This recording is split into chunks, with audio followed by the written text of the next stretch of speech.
Okay. We're live. Hello. Welcome to the Bard Book Club Live Readers Theater of Julius Caesar. Julius Caesar by William By William Shakespeare. I already fucked it up. Yes. It's all good. Welcome. So we are going to be reading through. Molly will be telling everyone, saying who everyone is first, and then we will just get started. And there's actually 2 more people in this. It's just we can only have 6 on screen at once. So I will be picking people. So, Bridget, raise your hand. No, I'm kidding. You can see your name. Bridget is going to be reading for the roles Mark Antony, Flavius, Artemidorus, and Ligarius. I am going to be reading Julius Caesar, Cinna the Poet, the second poet, Marillus, and Strato. David is going to be reading Octavius, Clitus, and Brutus. Gabby is going to be reading Cassius, Decius, and Lucilius. What are these names? And Kat, who's not on screen at this second, is going to be reading Calpurnia, Young Cato, and Casca. God, these are a lot of people. Serenia, who is never going to be on screen, there she is. Okay. She's going to be reading for Varro, Messala, and Publius. And then Knox, who's not on screen at this second, is going to be reading for Claudius, Pandorus, and Trebonius. Well, good. It's all good. Michelle is going to be reading for Portia, the soothsayer, and Lucius and Cicero. And lastly, Kira is going to be reading for Cinna, not the poet, Cinna the conspirator, and Lepidus and Dardanius. If you didn't keep any of that straight, it's fine. It's all good. Most of these people say like 3 lines and then they leave. I'll be reading the stage directions, and yeah. So, are we ready? Yes. All right. Julius Caesar, Act 1, Scene 1, Rome, a street. Enter Flavius, Marillus, and certain commoners. Oh yeah, and for the random commoner parts, just chime in, because I didn't assign those because they're random. So whoever starts saying it first, you're that person. And near the end, everyone chants at once during the pulpit. So Bridget, you start us off. Okay. Hence, home, you idle creatures, get you home. Is this a holiday? What, know you not? Being mechanical, you ought not walk upon a laboring day without the sign of your profession? Speak, what trade art thou? Somebody hop in. Why, sir, a carpenter. Where is thy leather apron and thy rule? What dost thou with thy best apparel on? You, sir, what trade are you? Truly, sir. And respect. You don't go. Go ahead. Okay, keep going. Truly, sir, in respect of a fine workman, I am but, as you would say, a cobbler. But what trade art thou? Answer me directly. A trade, sir, that I hope I may use with a safe conscience, which is indeed, sir, a mender of bad souls. What trade, thou knave? Thou naughty knave, what trade? Nay, I beseech you, sir, be not out with me. Yet if you be out, sir, I can mend you. What meanest thou by that? Mend me, thou saucy fellow? Why, sir, cobble you. Thou art a cobbler, art thou? Truly, sir, all that I live by is with the all. I meddle with no tradesmen's matters, nor women's matters, but with all. I am indeed, sir, a surgeon to old shoes. When they are in great danger, I recover them. As proper men as ever trod upon neat's leather have gone upon my handiwork. But wherefore art not in thy shop today? Why dost thou lead these men about the streets? Truly, sir, to wear out their shoes, to get myself into more work. But indeed, sir, we make holiday to see Caesar and to rejoice in his triumph. Wherefore rejoice? What conquest brings he home? What tributaries follow him to Rome to brace in captive bonds his chariot wheels? You blocks, you stones, you worse than senseless things.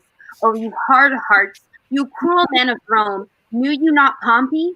Many a time and oft have you climbed up to the walls and battlements, to towers and windows, ye to chimney tops, your infants in your arms, and there have sat the livelong day with patient expectation to see great Pompey pass the streets of Rome, and when you saw his chariot but appear, have you not made an universal shout that Tiber trembled underneath her banks to hear the replication of your sounds made in her concave shores?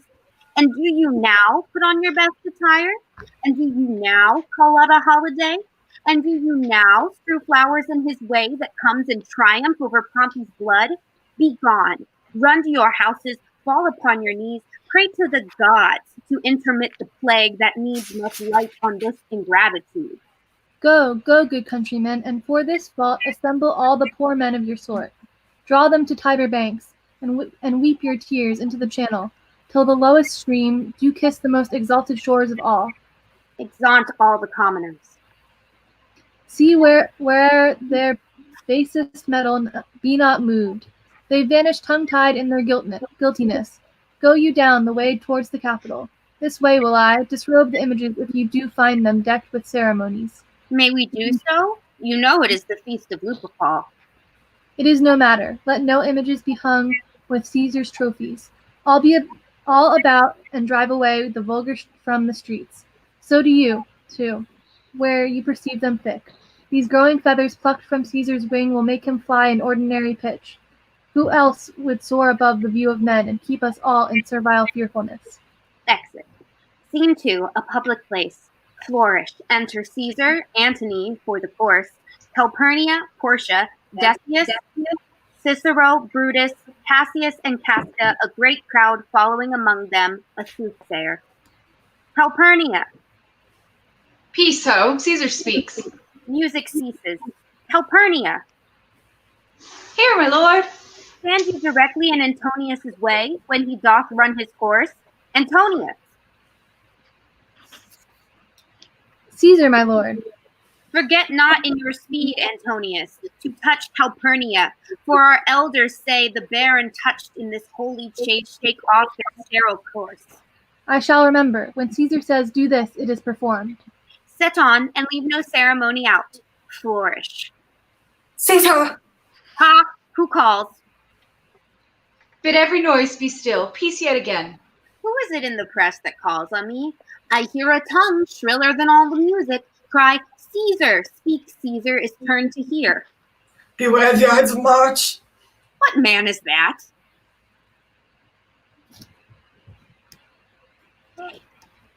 One moment.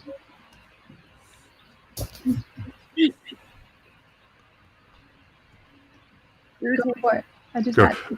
A soothsayer bids you beware the Ides of March. Ah. Sorry, everyone, we're losing the hang of this. Oh.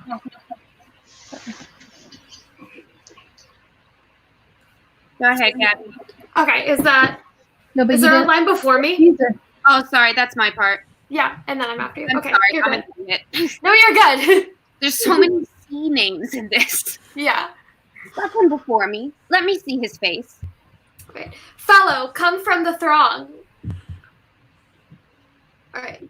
What sayest thou to me now? Speak once again. Beware the Ides of March! He is a dreamer. Let us leave him pass. Exit all but Brutus and Cassius. Will you go to see the order of the course? Not I. I pray you do. I am not gamesome. I do lack some part of that quick spirit that is in Antony. Let me not hinder Cassius your desires. I'll leave you.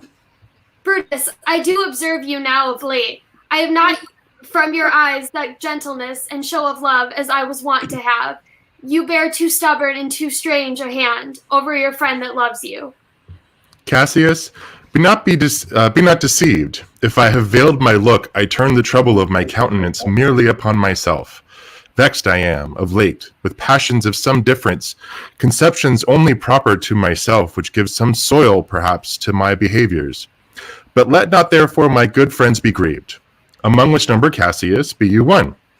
Nor construe any further neglect than that poor Brutus, with himself at war, forgets the shows of love to other men. Then, Brutus, I have much mistook your passion.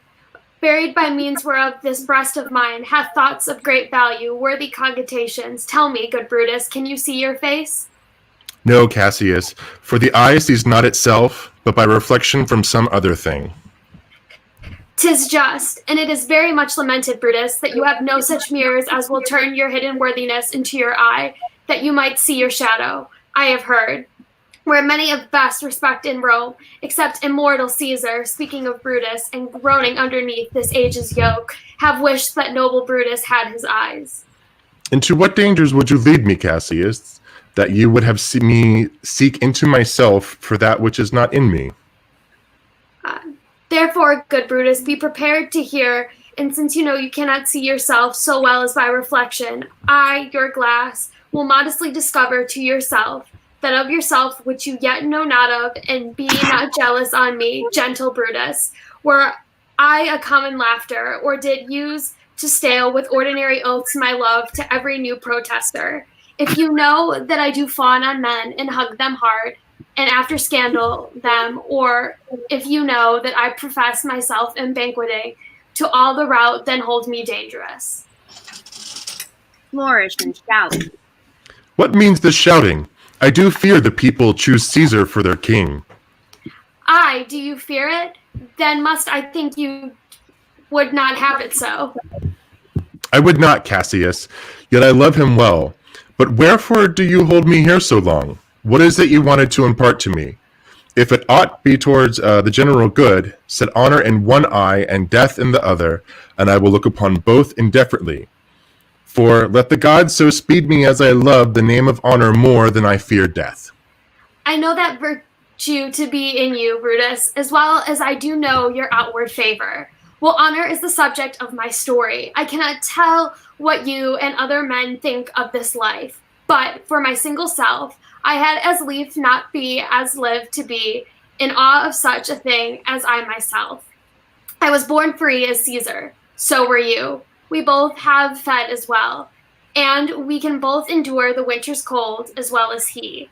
For once, upon a raw and gusty day, the troubled Tiber chafing with her shores, Caesar said to me, "Darst thou, Cassius, now leap in with me into this angry flood and swim to yonder point?" Upon the word, accrued as I was, I plunged in and bade him follow. So indeed he did, and the torrent roared, and we did buffet it with lusty sinews, throwing it aside and stemming it with hearts of controversy. But ere we could arrive to the point proposed, Caesar cried, "Help me, Cassius, or I sink!" And I, as Aeneas, our great ancestor, did from the flames of Troy upon his shoulder. The old anxious bear, so from the waves of Tiber did I, the tired Caesar, and this man is now become a god. And Cassius is a wretched creature and must bend his body of Caesar carelessly, but not on him. He had a fever when he was in Spain, and when the fit was on him, I did mark how he did shake. 'Tis true, 'tis God did shake. His coward lips did from their color fly, and that same eye whose bend doth awe the world did lose his luster. I did hear him groan. Aye, that tongue of his that bade the Romans mark him in his speeches in their books. Alas, it cried, give me some drinks, Titanus, as a sick girl. Ye gods, it doth amaze me. A man of such feeble temper should get the start of the majestic world and bear the pain alone. Shout and flourish. Another general shout. I do believe that these applauses are for some new honors that are heaped upon Caesar. Why, man, he doth bestride the narrow world like a colossus, and we petty men walk under his huge legs and peep about to find ourselves dishonorable graves. Men, at some times, are masters of their fates. The fault, dear Brutus, is not in our stars, but in ourselves, that we are underlings.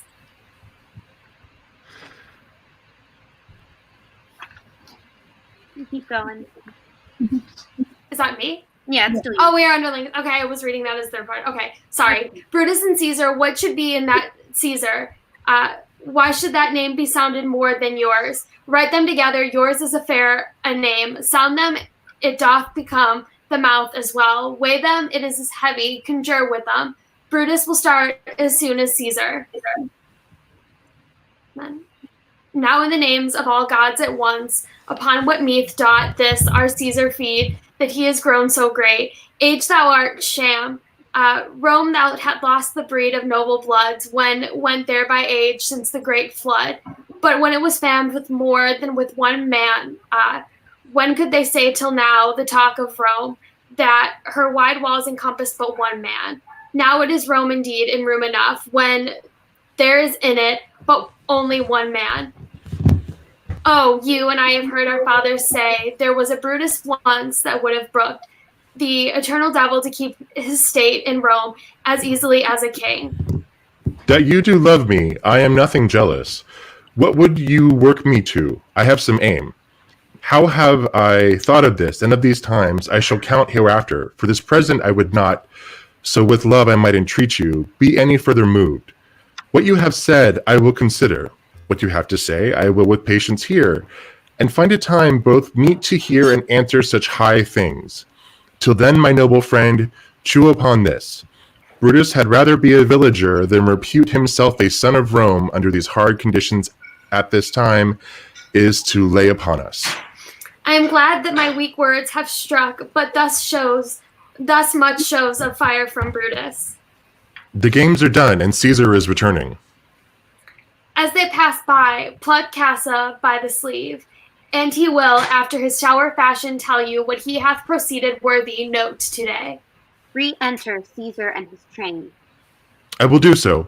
But look you, Cassius, the angry spot doth glow on Caesar's brow, and all the rest look like chidden train. Calpurnia's cheek is pale, and Cicero looks with such ferret and fiery eyes as I have seen him in the Capitol, being crossed in conference by some senator. Casca will tell us what the matter is. Antonius. Caesar. Let me have men about me that are fat, sleek-headed men, and such as sleep o' nights. Yond Cassius has a lean and hungry look. He thinks too much. Such men are dangerous. Fear him not, Caesar. He is not dangerous. He is a noble of Rome. He is a noble Roman and well given. Would he were fatter, but I fear him not. Yet if my name were liable to fear, I do not know the man I should avoid so soon as that spare Cassius. He reads much, he is a great observer, and he looks right through the deeds of men. He loves no plays, as thou dost, and he hears no music. Seldom he smiles, and smiles in such a sort as if he mocked himself and scorned his spirit that could be moved to smile at anything. Such men as he never at heart's ease, while they believe greater than themselves, and therefore they are very dangerous. I rather tell thee what it is to be feared than what I fear, for always I am Caesar. Come on my right hand, for this ear is deaf, and tell me truly what thou thinkest of me. Exit Caesar and all his train, but Casca. You pulled me by the cloak. Would you speak with me? Aye, Casca, tell us what hath chanced today, that Caesar looks so sad. Why, you were with him, were you not? I should not then ask Casca what had chanced. Why, there was a crown offered him, and being offered him, he put it by with the back of his hand, thus, and then the people fell a-shouting. What was the second noise for? Why, for that too. They shouted thrice. What was the last cry for? Why, for that too. Was the crown offered him thrice? Aye, Mary wast, and he put it by thrice, every time gentler than other, and at every putting by mine honest neighbours shouted. Who offered him the crown? Why, Antony. Tell us the manner of it, gentle Casca. I can as well be hanged as tell the manner of it. It was mere foolery. I did not mark it. I saw Mark Antony offer him a crown, yet 'twas not a crown, neither. 'Twas one of those coronets, and as I told you, he put it by once. But for all that, to my thinking, he would have fain had it. Then he offered it to him again, then he put it by again. But to my thinking, he was very loath to lay his fingers off it. And then he offered it the third time. He put it the third time by, and still as he refused it, the rabblemen hooted and clapped their clapped hands, and threw up their sweaty nightcaps and uttered such a deal of stinking breath because Caesar refused the crown that it had almost choked Caesar, for he swooned and fell down at it. And for mine own part, I durst not laugh for fear of opening my lips and receiving the bad air. But soft, I pray you, what did Caesar swoon? He fell down in the marketplace, and foamed at mouth, and was speechless. 'Tis very like, he hath the falling sickness. No, Caesar hath it not, but you and I. And honest Casca, we have the falling sickness. I know not what you mean by that, but I am sure Caesar fell down. If the Tagrag people did not clap and hiss him, according as he pleased and displeased them, as they used to do the players in the theatre, I am no true man. What said he when he came unto himself? Mary, before he fell down, when he perceived the common herd was glad he refused the crown, he plucked me ope his doublet, and offered them his throat to cut. And I had been a man of any occupation, if I would not have taken him at a word, I might go to hell among the rogues. And so he fell. When he came to himself again, he said if he had done or said anything amiss, he desired their worships to think it was his infirmity. 3 or 4 wenches where I stood cried, Alas, good soul, and forgave him with all their hearts. But there's no heed to be taken of them. If Caesar had stabbed their mothers, they would have done no less. And after that, he came thus sad away? I, Did Cicero say anything? he spoke Greek. To what effect? Nay, and I tell you that, I'll ne'er look at you in the face again. But those that understood him smiled at one another and shook their heads. But for mine own part, it was Greek to me. I could tell you more news too. Morellus and Flavius, for pulling scarfs off Caesar's images, are put to silence. Fare you well. There was more foolery yet, if I could remember it. Will you sup with me tonight, Casca? No, I am promised forth. Will you dine with me tomorrow? Aye, if I be alive, and your mind hold, and your dinner worth the eating. Good, I will expect you. Do so. Farewell, both.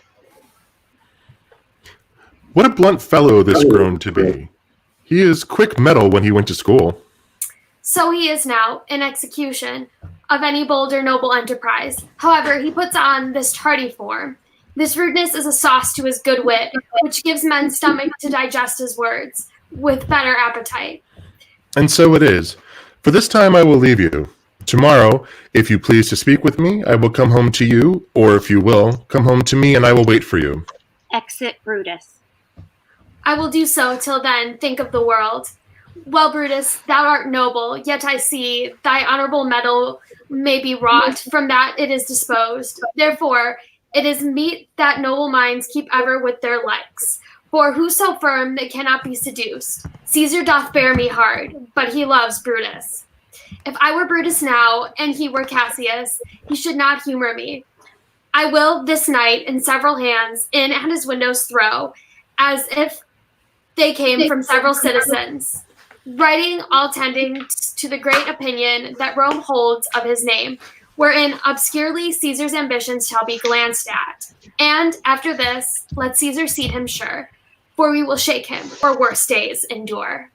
Scene 3, a street. Thunder and lightning. Enter from opposite sides Casca with his sword drawn, and Cicero.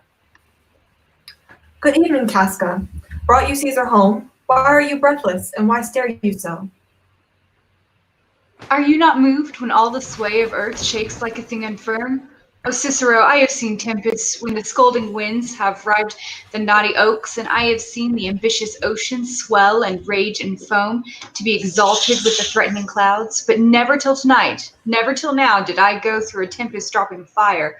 Either there is a civil strife in heaven, or else the world too saucy with the gods and senses them to send destruction. Why saw you anything more wonderful? A common slave, you know him well by sight, held up his left hand, which did flame and burn like 20 torches joined, and yet his hand, not sensible of fire, remained unscorched. Besides, I have not since put up my sword. Against the Capitol I met a lion, who glared upon me and went surly by, without annoying me, and there were drawn upon a heap 100 ghastly women, transformed with their fear, who swore they saw men all in fire walk up and down the streets. And yesterday the bird of night did sit, even at noonday, upon the marketplace, hooting and shrieking. When these prodigies do so conjointly meet, let not men say, these are their reasons, they are natural. For I believe very portentous things unto the climate that they point upon. Indeed, it is a strange deposed time, but men may construe things after their fashion, clean from the purpose of things themselves. Come Caesar to the Capitol tomorrow. He doth, for he did bid Antonius send word to you he would be there tomorrow. Good night then, Casca. This disturbed sky is not to walk in. Exit Cicero. Farewell, Cicero. Enter Cassius. Who's there? A Roman. Casca, by your voice. Your ear is good, Cassius. What night is this? A very pleasing night to honest men. Whoever knew the heavens menace so?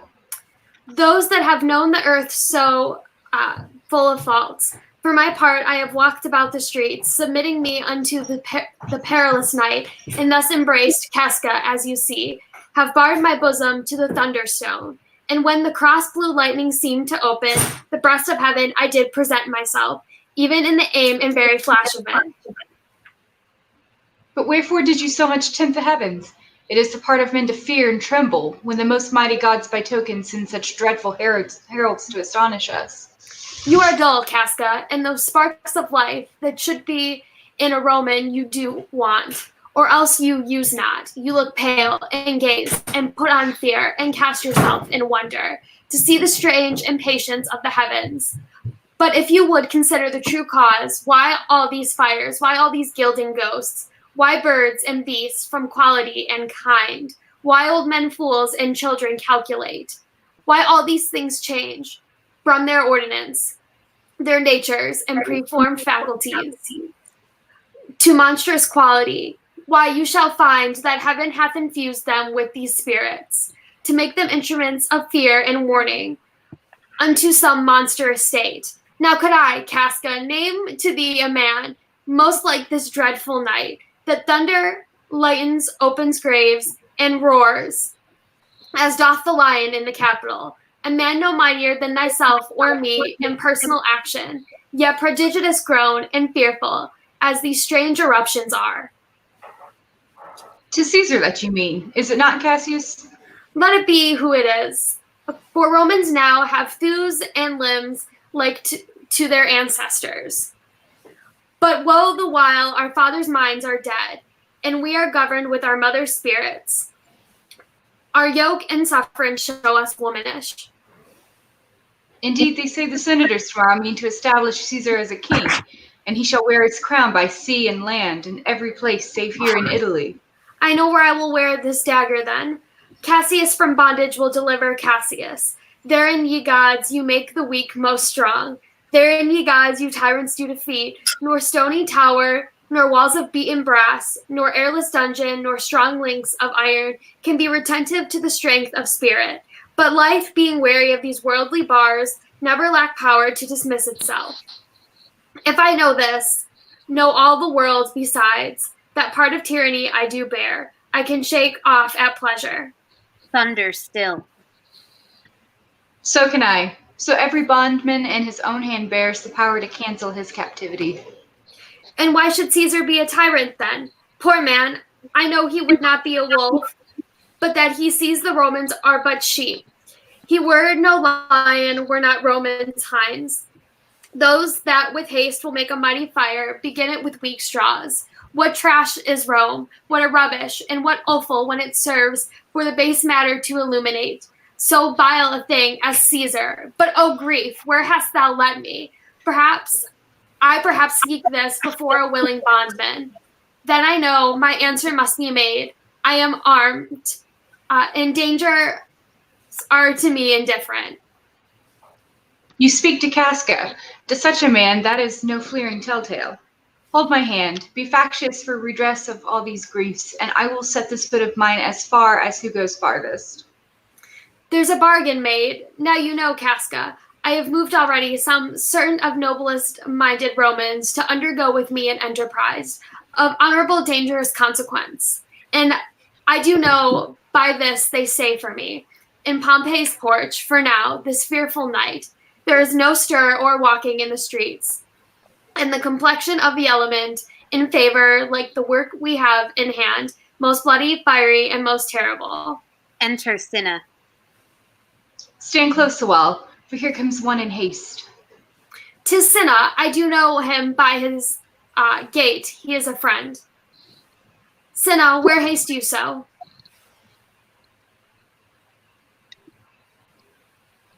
Here. Sorry. No, you're I'm fine. good.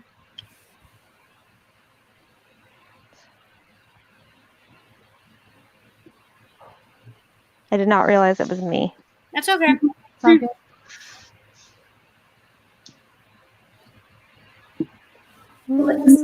You want me to take it? Line 139 of Act 1, Scene 3. 139. Let's see.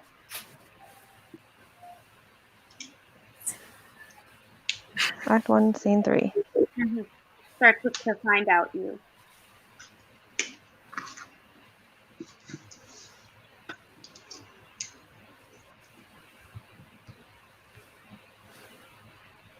Okay. Cinna, we're... Okay. Enter Cinna.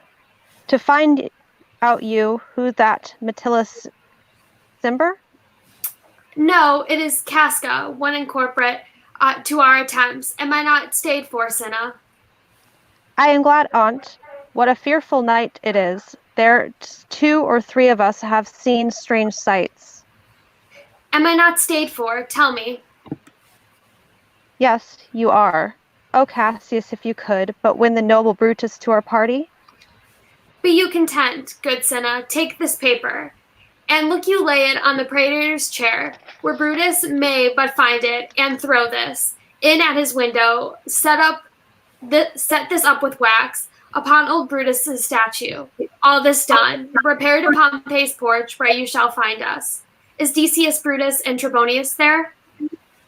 Ah, but Metellus Cimber, and he's gone to seek you at your house.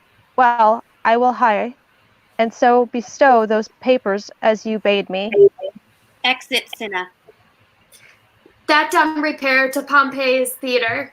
Come, Casca, you and I will yet ere day see Brutus at his house. 3 parts of him is ours already, and the man entire upon our next encounter yields him ours.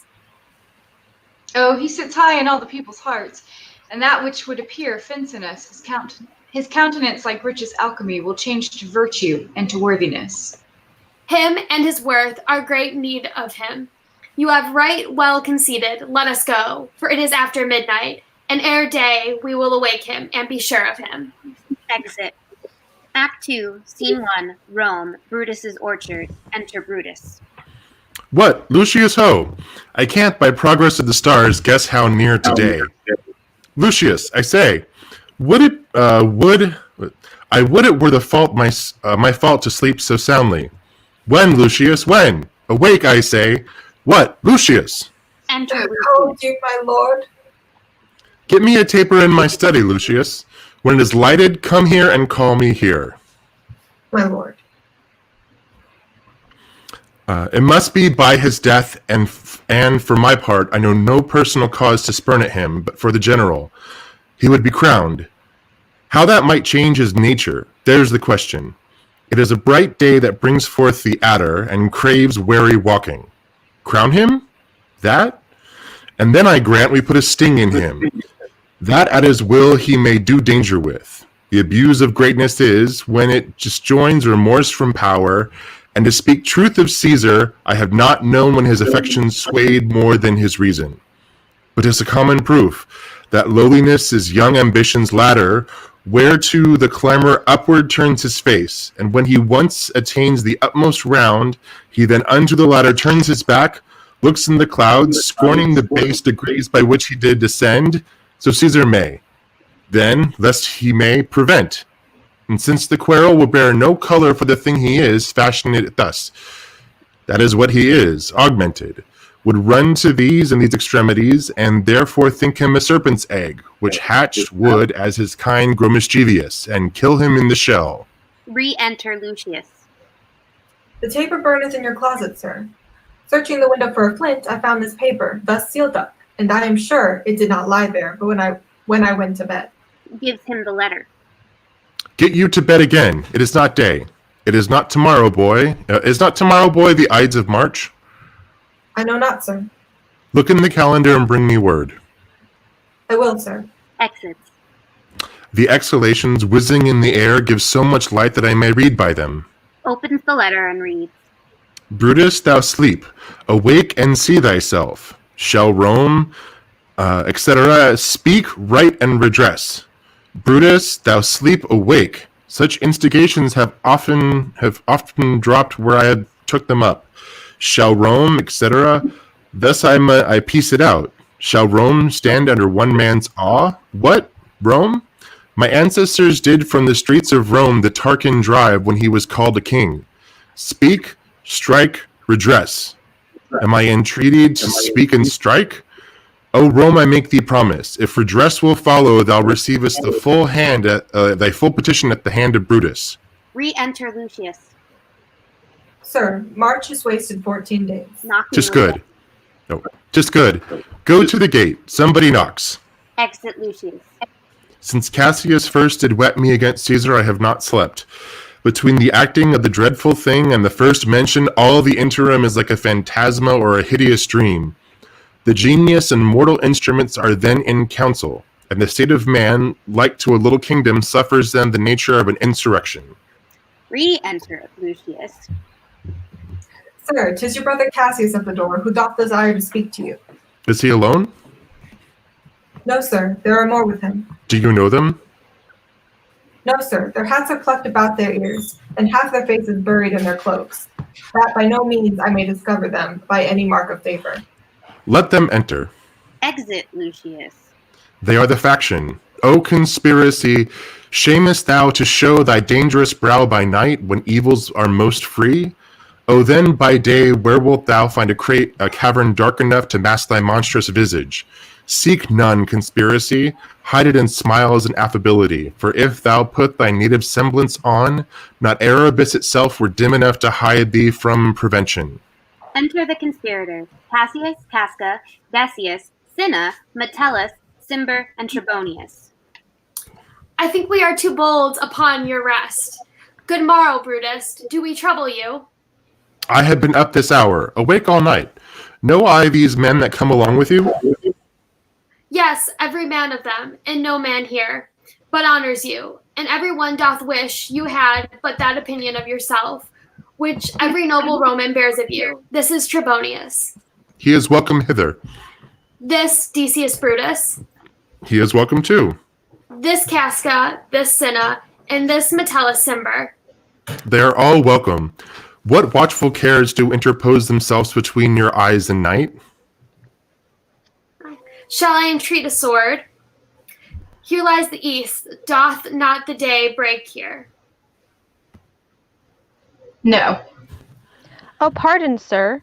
It doth, and yon grey lines that freck the clouds are messengers of day.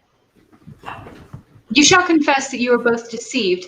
Here, as I point my sword, the sun arises, which is a great way growing on the south, weighing the youthful season of the year. Some 2 months hence, up higher toward the north, he first presents his fire, and the high east stands as the capital directly here. Give me your hands all over, one by one. And let us swear our resolution. No, not an oath. If not the face of men, the sufferance of our souls, the time's abuse. If these be motives weak, break off betimes, and every man hence to his idle bed. So let high-sighted tyranny range on till each man drop by lottery. But if these, as I am sure they do, bear fire enough to kindle cowards, to steal with valor the melting spirits of women, then countrymen, what need we any spur but our own cause to prick us to redress? What other bond than secret Romans have spoke the word and will not palter? What other oath than honesty to an honesty engaged, that this shall be, or will we fall for it? Swear priests and cowards and men Catullus, old feeble carrions, and such suffering souls that welcome wrongs unto bad causes swear such creatures as men doubt, but do not stain the even virtue of our enterprise, nor the unsuppressive metal of our spirits, to think that our cause or our performance did need an oath when every drop of blood that every Roman bears and nobly bears is guilty of several bastardy, if he do break the smallest particle of any promise that have passed from him. But what of Cicero? Shall we sound him? I think he will stand very strong with us. Let us not leave him out. No, by no means.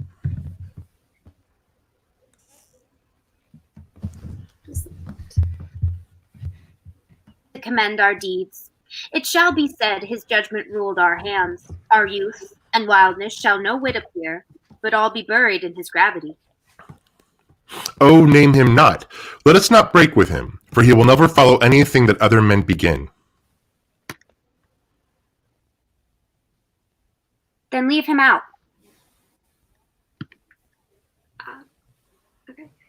Shall no man else be touched, but only Caesar? Decius, well urged, I think it is not meet. Mark Antony, so well beloved of Caesar, should outlive Caesar. We shall find of him a shrewd contriver, and you know his means. If he improve them, may well stretch so far as to annoy us all, which to prevent, let Antony and Caesar fall together. Our course will seem too bloody, Cassius, to cut the head off and hack the limbs, like wrath and death and envy afterwards, for Antony is but a limb of Caesar. Let's be sacrificers, but not butchers, Caius. We all stand up against the spirit of Caesar, and in the spirit of men there is no blood. Oh, that we then could come by Caesar's spirit and not dismember Caesar! But alas, Caesar must bleed for it. And gentle friends, let's kill him boldly, but not wrathfully. Let's carve him as a dish fit for the gods, not hew him as a carcass fit for hounds. And let our hearts, as subtle masters do, stir up their servants to an act of rage, and after seem to chide them. This shall make our purpose necessary and not envious, which so appearing to the common eyes, we shall be called purgers, not murderers. And for Mark Antony, think not of him, for he can do no more than Caesar's arm when Caesar's head is off. Yet I fear him, for in the engraved love he bears to Caesar. Ah, good Cassius, do not think of him. If he loves Caesar, all that he can do is to himself. Take thought and die for Caesar. And that were much he should, for he is given to sports, to wildness, and much company. They fear in him, let him not die, for he will live and laugh at his hereafter. Peace, count the clock. The clock hath stricken 3. 'Tis time to part. But it is doubtful yet whether Caesar will come forth today or no, for he is superstitious grown of late, quite from the main opinion he held once, a fantasy of dreams and ceremonies. It may be these apparent prodigies, the accustomed terror of this night, and the persuasion of his augurs may hold him from the capital today.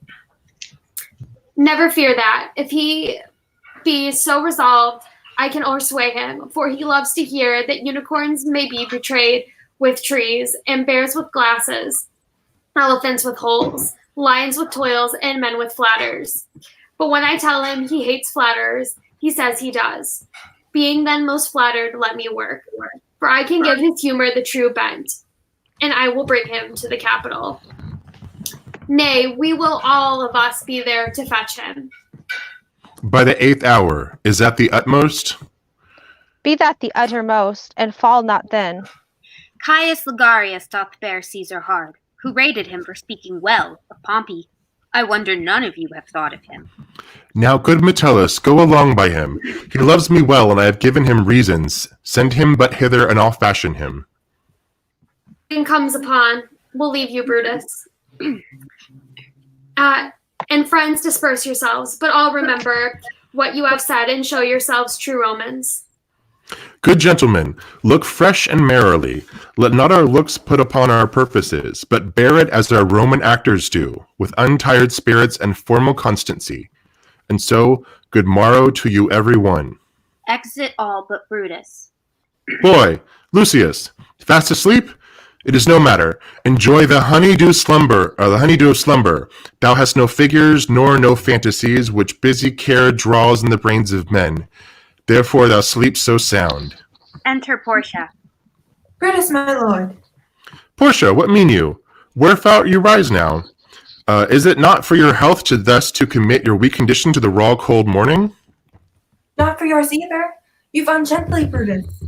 Stole from my bed, and yesternight at supper, you suddenly arose and walked about, musing and sighing with your arms across, and when I asked you what the matter was, you stared upon me with ungentle looks. I urged you further, then you scratched your head and too impatiently stamped with your foot.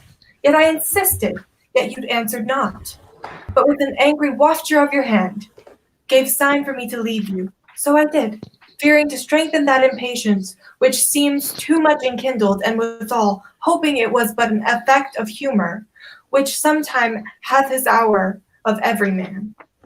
It will not let you eat, nor talk, nor sleep, and could it work so much upon your shape, as it hath much prevailed on your condition, I should not know you, Brutus, dear my lord. Make me acquainted with your cause of grief. I am not well in health, that is all. Brutus is wise, and were he not in health, he would embrace the means to come by it. Why, so I do. Good Portia, go to bed. Is Brutus sick? And is it physical? To walk unbraced and suck up the humors of the dank morning? What, is Brutus sick? And will he steal out of his wholesome bed to dare the vile temptation of the night and tempt the roomy and unpurged air to add unto his sickness? No, my Brutus, you have some sick offense within your mind, which by the right and virtue of my place, to know upon my knees I charm you by my once commended beauty, by all your love and that great vow which did incorporate and make us one, that you unfold to me yourself, your half, why you are heavy, and what men tonight had to resort to you, have had to you. For there have been some 6 or 7 who did hide their face even from darkness. Kneel not, gentle Portia. I should not need were gentle, Brutus. Within the marriage, tell me, Brutus, is it except I should know no secrets that appertain to you? Am I yourself, but as it were, in sort of limitation? With you at meals, comfort your bed, and talk to you sometimes? Dwell I but in suburbs of your good pleasure? If it be no more, poor Brutus is harlot, his wife. You are my true and honorable wife, and dear to me as are the ruddy drops that visit my sad heart.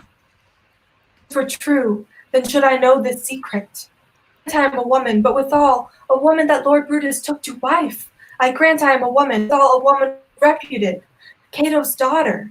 Think you I am younger than my sex, being so fathered and so husbanded? Tell me your counsels, do not disclose them. I have made strong constancy, giving myself a voluntary here, thigh. Can I bear that with patience and not in secrets? O ye gods, render me worthy of this noble wife. Knocking within. Hark, hark. Portia, go in a while, and by thy bosom shall partake the secrets of my heart. All my engagements I will construe to thee, and the charactery of my sad brows. Leave me with haste. Exit Portia. Lucius, who's that knocks? Re-enter Lucius with Ligarius. Sick man that would speak with you. Caius Ligarius, that Metellus spake of. Boy, stand aside. Caius Ligarius, how? Vouchsafe good morrow from a feeble tongue. Oh, what time have you chose out, brave Caius, to wear a kerchief? Would you were not sick? I am not sick, if Brutus have in hand any exploit worthy of the name of honor. Such an exploit have I in hand, Ligarius. Have you not a healthful ear to hear of it? By all the gods that Romans bow before, I here discard my sickness. Soul of Rome, brave son derived from honorable loins, thou like an exorcist hast conjured up my mortified spirit. Now bid me run, and I will strive with things impossible. Ye get the better of them. What's to do? A piece of work that will make sick men whole. But are not some whole that we must make sick? That must we also. What is it, my Caius, I shall unfold to thee as we are doing, to whom it must be done? Set on your foot, and with a heart new fired I follow you, to do I know not what, but it sufficeth that Brutus leads me on. Follow me then. Exit. Scene 2, Caesar's home. Thunder and lightning. Enter Caesar in his nightgown. Nor heaven nor earth have been at peace tonight. Thrice hath Calpurnia in her sleep cried out, Help! Ho!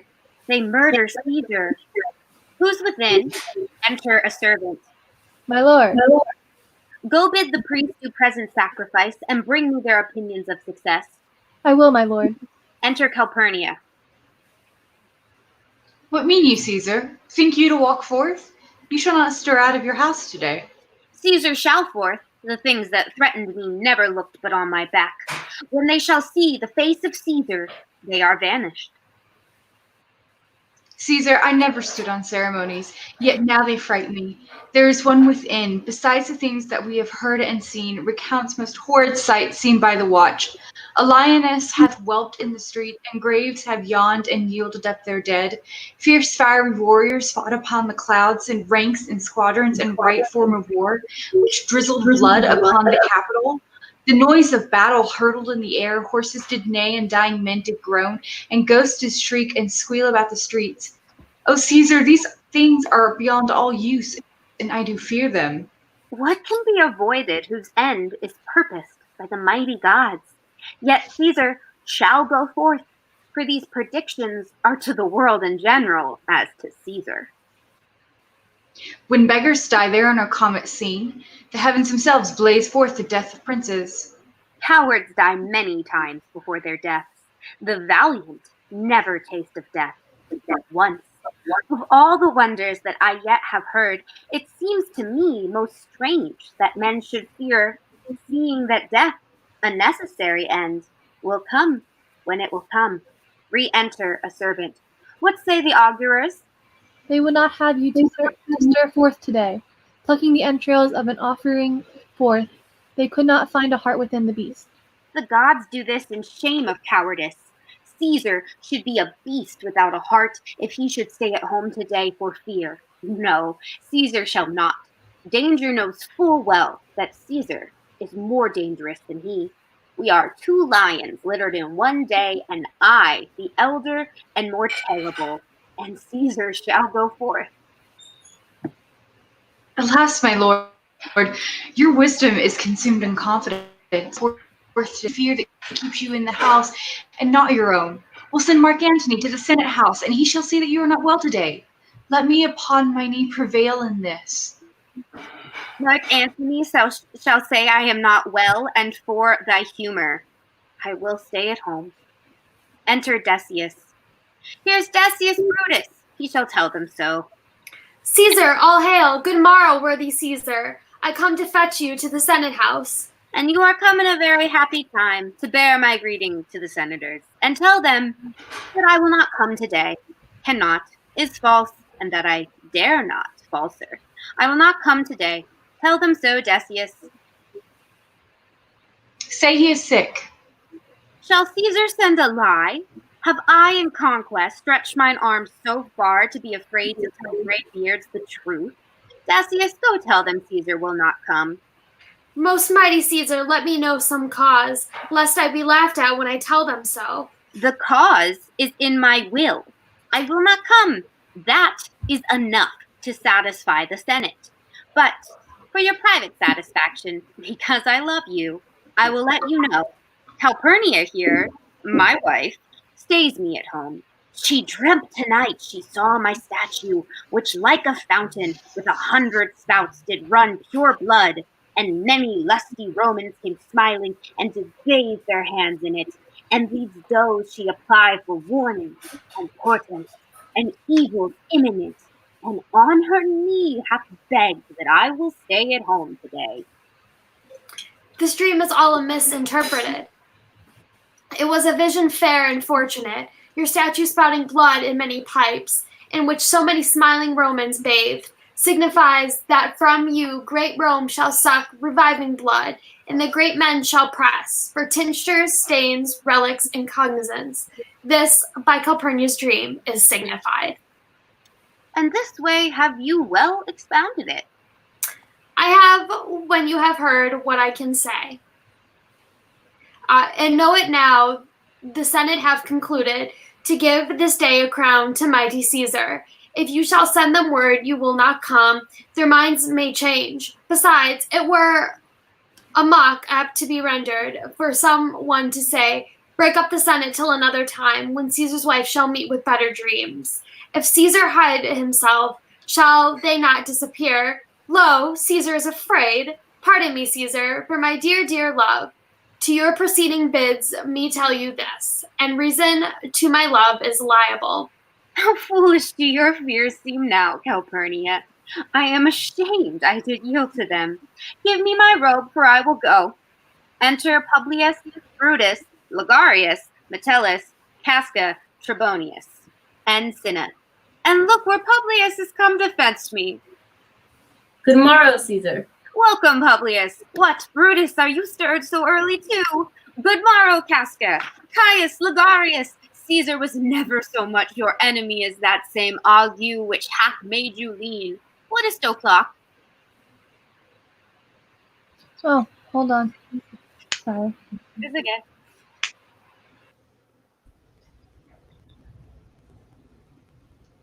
Go ahead, Brutus. I think it's Decius. No, it says Brutus.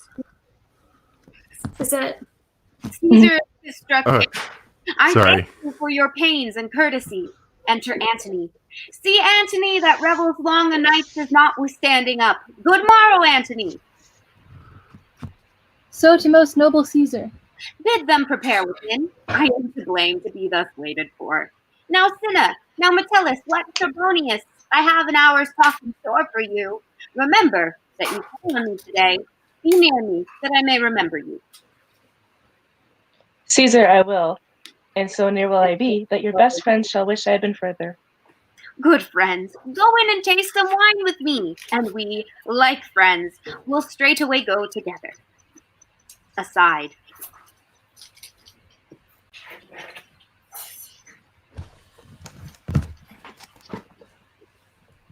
Yes.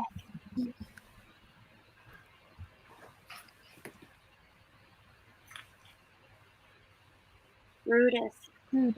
So mine says Decius, but I'll Weird. Go ahead. that every like is not the same, O Caesar. The heart of Brutus yearns to think upon. Exit. Maybe your edition there, like Decius will say this. Maybe. Scene 3, a street near the Capitol. Enter Artemidorus reading a paper.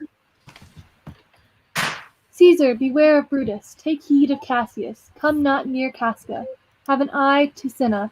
Trust not Trebonius. Mark well Metellus Cimber. Decius Brutus loves thee not. Thou hast wronged Caius Ligarius. There is but one mind in all these men, and it is bent against Caesar. If thou beest not immortal, look about you. Security gives way to conspiracy. The mighty gods defend thee. Thy lover, Artemidorus. Here will I stand till Caesar pass along, and as a suitor I will give him this. My heart laments that virtue cannot live out of the teeth of emulation. If thou read this, O Caesar, thou mayest live. If not, the fates with traitors do contrive. Exit.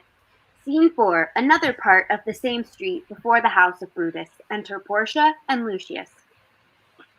I prithee, boy, run to the Senate house. Stay not to answer me. Why dost thou?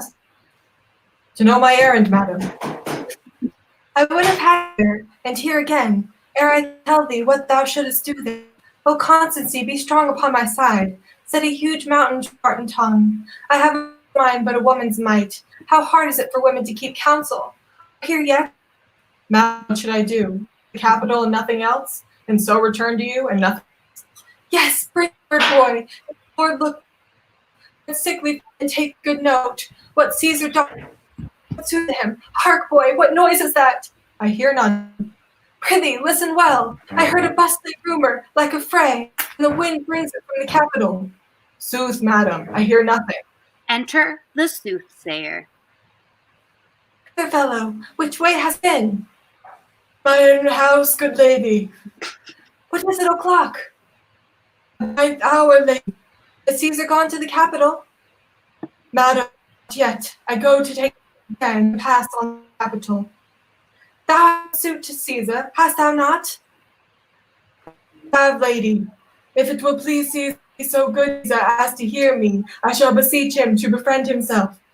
And knowest thou any harms intended towards none that will be, much that I fear may chance. Good morrow to you. Here the street is narrow, but Caesar of senators, praetors, common suitors will crowd a feeble man almost to death.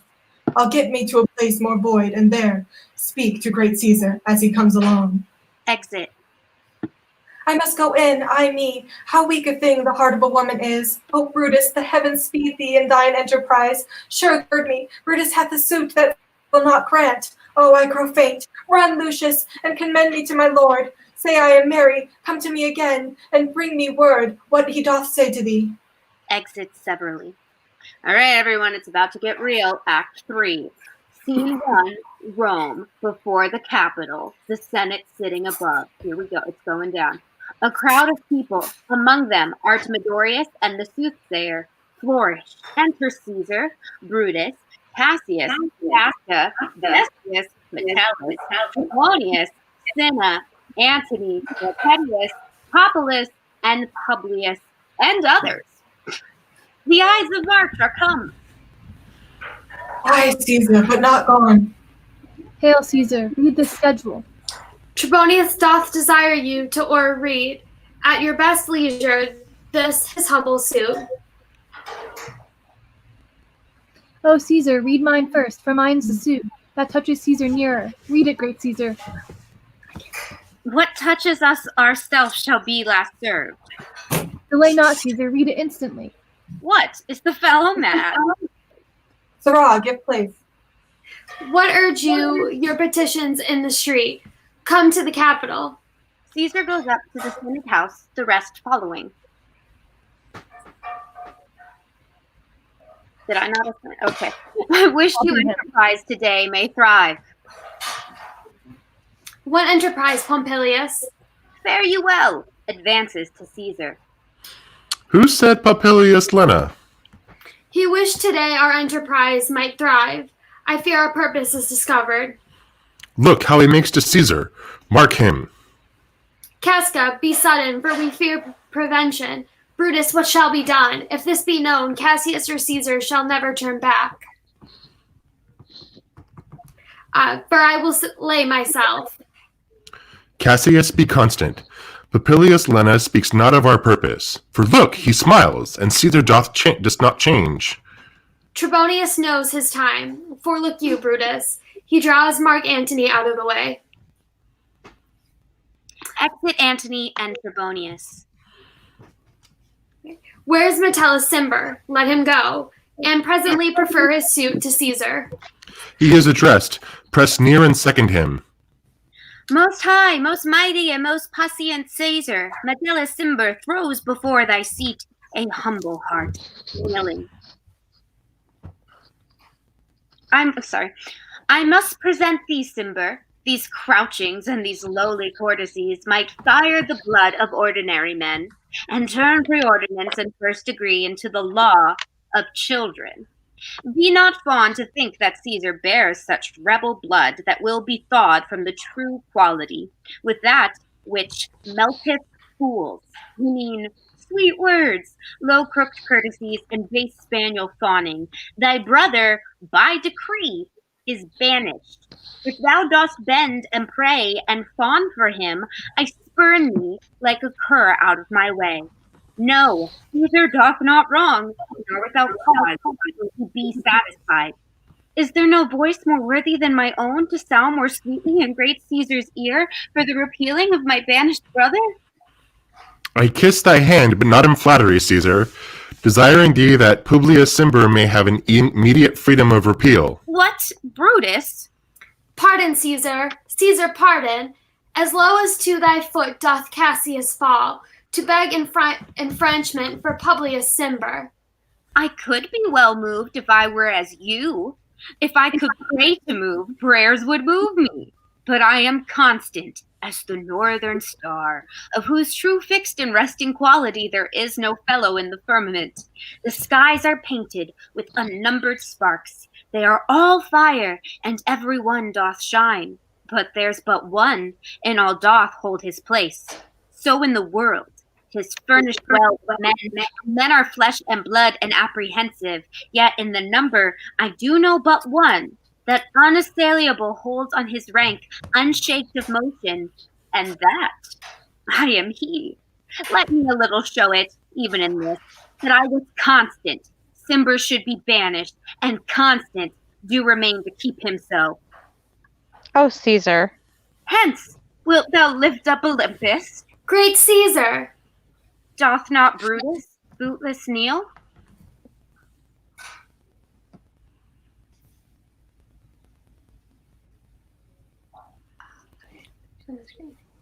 I'll just read it. Speak hands for me. Casca first, then the other conspirators, and Marcus Brutus stabbed Caesar. Et tu, Brute? Then fall Caesar. Caesar died. liberty! Liberty, freedom, tyranny is dead. Run hence, proclaim, cry it about the streets. Some to the common pulpits and cry out, liberty, freedom, and enfranchisement. People and senators, be not affrighted. Fly not, stand still. Ambition's debt is paid. Go to the pulpit, Brutus. And Cassius, too. Where is Publius? Here, quite confounded with this mutiny. Stand fast together, lest some friend of Caesar should chance. Talk not of standing, Publius, good cheer. There is no harm intended in your person, nor to no Roman else. So tell them, Publius. And leave us, Publius, lest that the people rushing on us should do your age some mischief. Do so, and let no man abide this deed, but we the doers. Re-enter Trebonius. Where is Antony? Fled to his house amazed. Men, wives, and children stare, cry out, and run as if it were doomsday. Fates, we will know your pleasures, that we shall die we know 'tis but the time and drawing days out that men stand upon. Why, he that cuts off 20 years of life cuts off so many years of fearing death. Grant that, and then death is a benefit, and so we are Caesar's friends, and that have abridged his time fearing death. Stoop, Romans, stoop, and let us bathe our hands in Caesar's blood up to the elbow, and besmear our swords, and then we walk forth, even to the marketplace, and waving our red weapons over our head, let's all cry, peace, freedom, and liberty. Stoop then and wash. How many ages hence shall this our lofty scene be acted over in states on board and accents yet unknown? How many times shall Caesar bleed in sport, that now on Pompey's basis lies along no worthier than the dust? So oft as that shall be, so often that shall the not of us be called, the men that gave their country liberty. What shall we forth? Aye, every man away. Brutus shall lead, and we will grace his heels with the most boldest and best hearts of Rome. Enter a servant. Soft, who comes here? Thus Brutus did my master bid me kneel. Thus Brutus did my master bid me kneel. Thus did Mark Antony bid me fall down. And being prostrate, thus he bade me say, Brutus is noble, wise, valiant, and honest. Caesar was mighty, bold, royal, and loving. Say, I love Brutus, and I honor him. Say, I feared Caesar, honored him, and loved him. If Brutus will vouchsafe that Antony may safely come to him and be resolved how Caesar hath deserved to lie in death, Mark Antony shall not love Caesar dead, so well as Brutus living, but will follow the fortunes and affairs of noble Brutus thorough the hazards of this untrod state with all true faith, so says my master Antony. Thy master is a wise and valiant Roman. Never I thought him worse. Tell him, please tell him come unto this place, he shall be satisfied, and by my honor depart untouched. I'll fetch him presently. Exits. I know that we shall have him well to friend. I wish we may, but yet I have a mind that fears him much, and my misgivings still fall shrewdly to the purpose. Enter But here comes Antony. O mighty Caesar, dost thou lie so low? Are all thy conquests, glories, triumphs, spoils, shrunk to this little measure? Fare thee well. I know not, gentlemen, what you intend. Who else must be let blood? Who else is rank? If I myself, there is no hour so fit as Caesar's death hour, nor no instrument of hath that worth, as those your swords made rich with the most noble blood of all this world. I do beseech you, if you bear me herd, now, whilst your purpled hands do reek and smoke, fulfill your pleasure. Live 1,000 years, I shall not find myself so apt to die. No place will please me so, no mean of death, as here by Caesar, and by you cut off, the choice and mastered spirits of this age. O Antony, beg not your death of us, though we must now appear bloody and cruel, as by our hands and this our present action you see we do. Yet see you but our hands, and this bleeding business they have done. Our hearts you see not, they are pitiful. And pity to the general wrong of Rome, as fires dry out fire, so pity, hath done this deed on Caesar. For your part, to our swords you have led in points, Mark Antony, our arms no strength of malice, and our hearts of brother's temper do receive you in with all kind love, good thoughts, and reverence. Your voice shall be as strong as any man's in the disposing of new dignities. Only the patient till we have appeased the multitude beside themselves with fear, and then we shall deliver you the cause. Why, I that did love Caesar when I struck him have thus proceeded. I doubt not of your wisdom. Let each man render me his bloody hand. First, Marcus Brutus, will I shake with you. Next, Caius Cassius, do I take your hand. Now, Decius Brutus, yours. Now yours, Metellus. Yours, Cinna, and my valiant Cassia, yours. Though last, not least in love, yours, good Trebonius. Gentlemen all, alas, what shall I say? My credit now stands on such slippery ground that one of two bad ways you must conceit me. Either a coward or a flatterer. That I did love thee, Caesar, oh, 'tis true. If then thy spirit look upon us now, shall it not grieve thee dearer than thy death to see thy Antony making his peace, shaking the bloody fingers of thy foes? Most noble, in the presence of thy corpse? Had I as many eyes as thou hast wounds, weeping as fast as they stream forth thy blood, it would become me better than to close in terms of friendship with thine enemies. Pardon me, Julius. Here wast thou bade, brave heart. Here didst thou fall, and here thy hunters stand, signed in thy spoil and crimsoned in thy leap.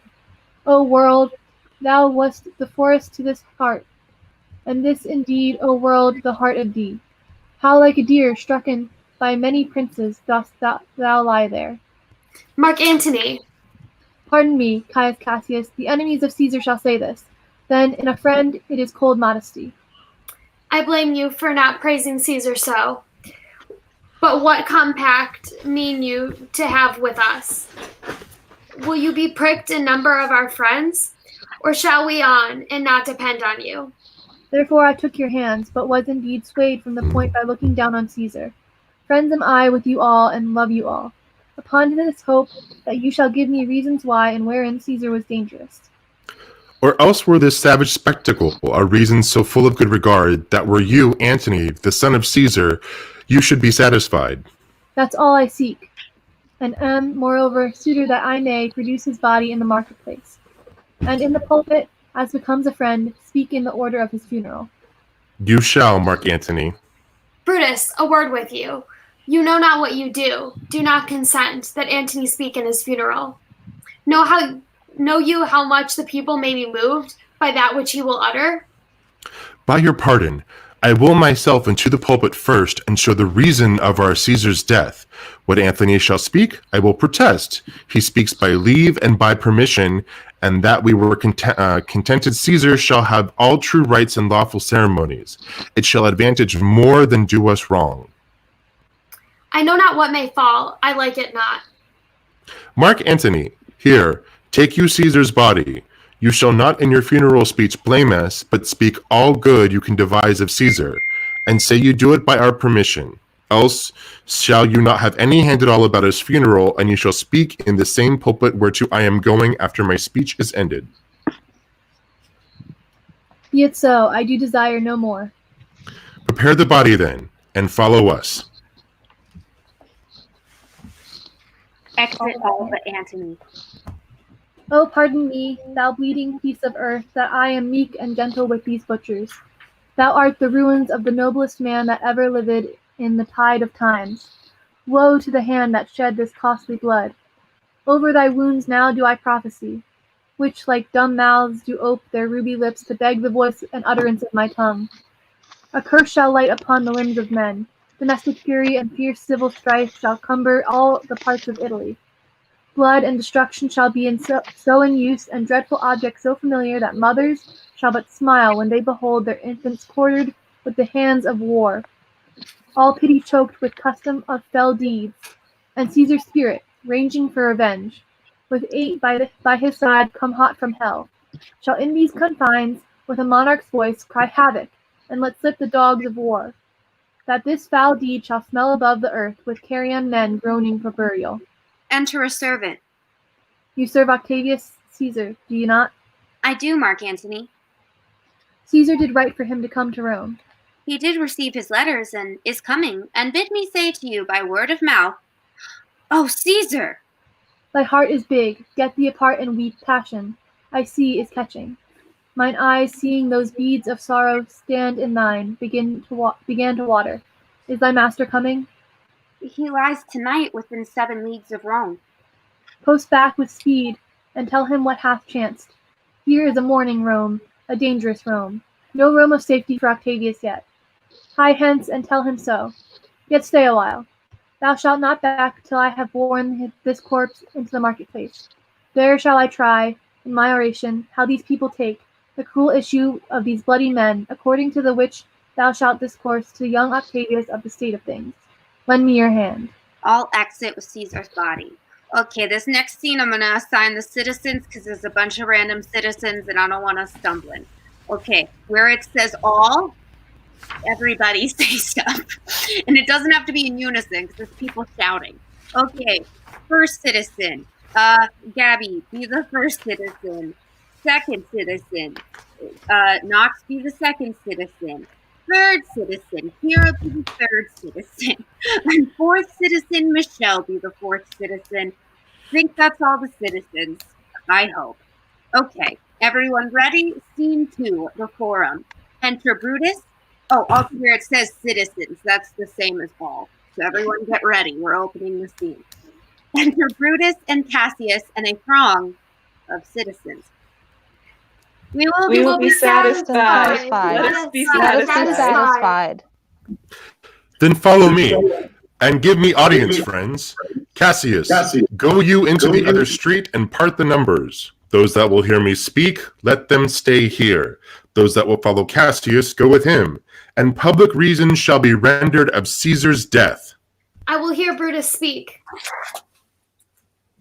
And compare their reasons, when severally we hear them rendered. Exit Cassius with some of the citizens, and Brutus goes into the pulpit. The noble Brutus is ascended. Silence. Be patient till the last. Romans, countrymen, and lovers, bear me for my cause, and be silent that you may hear. Believe me for mine honor, and have respect to mine honor, that you may believe. Censure me in your wisdom, and awake your senses, that you may be the better judge. If there be any in this assembly, any dear friend of Caesar's, to him I say that Brutus's love to Caesar was no less than his. If then that friend demand why Brutus rose against Caesar, this is my answer. Not that I loved Caesar less, but that I loved Rome more. Had you rather Caesar were living and die all slaves, and that Caesar were dead to live all free men? As Caesar loved me, I weep for him as he was fortunate. I rejoice in it as he was valiant. I honor him. But as he was ambitious, I slew him. There is tears for his love, joy for his fortune, honor for his valor, and death for his ambition. Who here so base that would be a bondman? If any speak, for him I have offended. Who here is so rude that would not be a Roman? If any speak, for him I have offended. Who here is so vile that will not love his country? If any speak, for him I have offended. I pause for a reply. None, Brutus. None, Brutus, none. None, Brutus, none. Then none I have offended. I have done no more to Caesar than you shall do to Brutus. The question of his death is enrolled in the Capitol, his glory not extenuated when he was worthy, nor his offences enforced for which he suffered death. Enter Antony and others with Caesar's body. Here comes his body, mourned by Mark Antony, who though he had no hand in his death, shall receive the benefit of his dying, a place in the commonwealth, as which you shall not? With this I depart, that, as I slew my best lover for the good of Rome, I had the same dagger for myself when it shall please my country to need my death. Live, Live, Brutus, Brutus, live, live. Bring him with triumph home unto his house. Give him a statue. Give him a statue with his ancestors. Let him be Caesar. Caesar's better parts shall be crowned in Brutus. We'll bring him to his house with shouts and clamors. Brutus. Brutus. Brutus. Oh, I can't hear him. Sorry.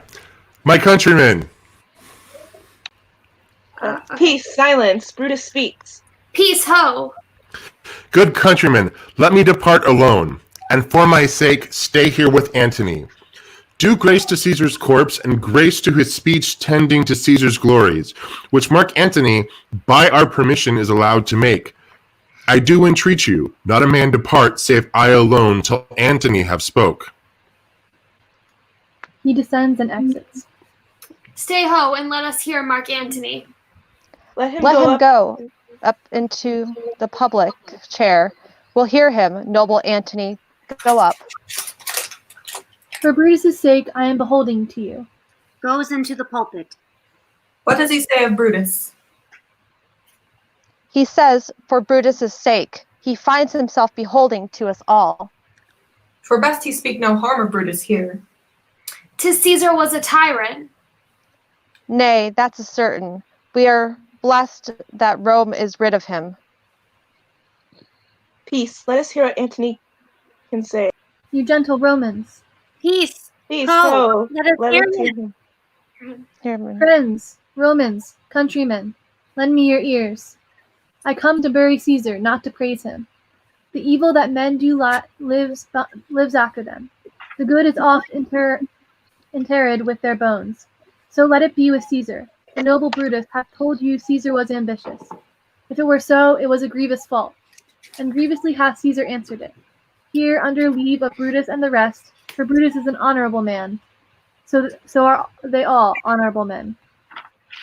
Come I to speak at Caesar's funeral. He was my friend, faithful and just to me. But Brutus says he was ambitious, and Brutus is an honorable man. He hath brought many captives home to Rome, whose ransoms did the general coffers fill. Did this in Caesar seem ambitious? When the poor hath cried, Caesar hath wept. Ambition should be made of sterner stuff. Yet Brutus says he was ambitious, and Brutus is an honorable man. You all did see that on the Lupercal I thrice presented him a kingly crown, which he did thrice refuse. Was this ambition? Yet Brutus says he was ambitious. And sure, he is an honorable man. I speak not to disprove what Brutus spoke, but here I am to speak what I do know. You all did love him once, not without cause. What cause withholds you then to mourn for him? O judgment, thou art fled to brutish beasts, and men have lost their reason. Bear with me, my heart is in the coffin there with Caesar, and I must pause till it come back to me. Methinks there is much reason in his sayings. If thou consider rightly of the matter, Caesar has had great wrong. Has he, masters? I fear there will be a worse to come in his place. Mark ye his words? He would not take the crown, therefore 'tis certain he was not ambitious. If it be found so, some will dear abide it. Poor soul, his eyes are red as fire with weeping. There's not a nobler man in Rome than Antony. Now mark him, he begins again to speak. But yesterday the word of Caesar might have stood against the world. Now lies he there, and none so poor to do him reverence. O masters, if I were disposed to stir your hearts and minds to mutiny and rage, I should do Brutus wrong and Cassius wrong, who, you all know, are honorable men. I will not do them wrong. I rather choose to wrong the dead, to wrong myself and you, than I will wrong such honorable men. But here's a parchment with the seal of Caesar. I found it in his closet. 'Tis his will. Let but the commons hear this testament, which, pardon me, I do not mean to read, and they would go and kiss dead Caesar's wounds and dip their napkins in his sacred blood. Ye beg a hair of him, for memory, and dying, mention it within their wills, bequeathing it as a rich legacy unto their issue. We'll hear the will. Read it, Mark Antony. The will. Well, the will. The will. We'll We'll hear hear Caesar's Caesar's will. will. Have patience, gentle friends. I must not read it. It is not neat, you know Caesar loved you. You know how Caesar loved you. You are not wood, you are not stones, but men. And being men, hearing the will of Caesar, it will inflame you. It will make you mad. 'Tis good you know not that you are his heirs. For if you should, oh, what would come of it? Read the will. We'll hear it, Antony. You shall read us the will, Caesar's will. Will you be patient? Will you stay a while? I have overshot myself to tell you of it. I fear I wrong the honorable men, whose daggers have stabbed Caesar. I do fear it. They were traitors, honorable men. The Will. will. The The testament. Testament. They were villains, murderers. The will. Read the will. You will compel me, then, to read the will? Then make a ring about the corpse of Caesar, and let me show you him that made the will. Shall I descend, and will you give me leave? Come down. Come Come down. down. No. Descend. He comes down from the pulpit. You shall have leave. A ring. Stand around. Stand from the hearse, stand from the body. Room for Antony, most noble Antony. Nay, press not so upon me. Stand far off. Stand back. Stand back. Room. Room. Bear back. If you have tears, prepare to shed them now. You all do know this mantle. I remember the first time ever Caesar put it on. 'Twas on a summer's evening in his tent. That day he overcame the Nervi. Look, in this place runs Caesar's dagger through, run Cassius' dagger through. See what a rent the envious Casca made. Through this the well-beloved Brutus stabbed, and as he plucked his cursed steel away, mark how the blood of Caesar followed it, as rushing out of the doors to be resolved if Brutus so unkindly knocked or no. For Brutus, as you know, was Caesar's angel. Judge, O you gods, how dearly Caesar loved him. This was the most unkindest cut of all. For when the noble Caesar saw him stabbed, ingratitude, more strong than traitor's arms, quite vanquished him. Then burst his mighty heart, and, in his mantle muffling up his face, even at the base of Pompey's statue, which all the while ran blood, great Caesar fell. Oh, what a fall was there, my countrymen! Then I and you and all of us fell down, whilst bloody treason flourished over us. Oh, now you weep, and I perceive you feel the dint of pity. These are gracious drops. Kind souls, what? Weep you when but behold our Caesar's vesture wounded? Look you here. Here is himself, marred as you see with traitors. Oh, pious spectacle. O noble Caesar. O woeful day. Oh, traitors, villains! Almost bloody sight. We will be revenged. Revenge. Run about. About. Seek, Burn, kill, burn, slay. fire, Slay. kill, slay. Slay. Let's not traitor Slay. live. Let Stay, not a traitor countrymen.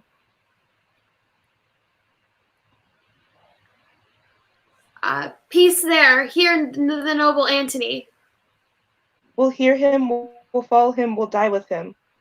Good friends, sweet friends, let me not stir you up to such a sudden flood of mutiny. They that have done this deed are honorable. What private griefs they have, alas, I know not, that made them do it. They are wise and honorable, and will no doubt with reasons answer you. I come not, friends, to steal away your hearts. I am no orator, as Brutus is. But as you know me all, a plain, blunt man that love my friend, and that they know full well that gave me public leave to speak of him. For I have neither nor wit nor words, nor worth, action, nor utterance, nor the power of speech to stir men's blood. I only speak right on. I tell you that which you yourselves do know, show you sweet Caesar's wounds, poor, dumb mouths, and bid them speak for me. But were I Brutus and Brutus Antony, there were an Antony, would ruffle up your spirits, and put a tongue in every wound of Caesar that should move the stones of Rome to rise in mutiny. We'll Mutiny! We'll burn the house of Brutus. Away then, come seek the conspirators. Yet hear me, countrymen, yet hear me speak. Peace. Oh, Peace. Oh, Anthony, most noble Anthony. Why, friends, you go to do what you know not what. Wherein hath Caesar thus deserved your loves?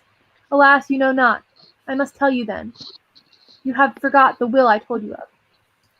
Most true, the will. Let's stay and hear the will. Let's hear Here's the will. and under Caesar's seal, to every Roman citizen he gives, to every several man, 75 drachmas.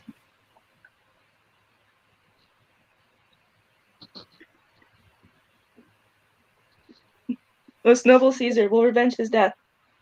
O royal Caesar. Hear me with patience. Peace. Peace. Oh. No. Moreover, he hath left you all his walks, his private arbors and new planted orchards on this side Tiber. He hath left you them.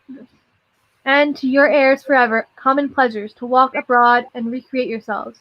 Here was a Caesar, when comes such another?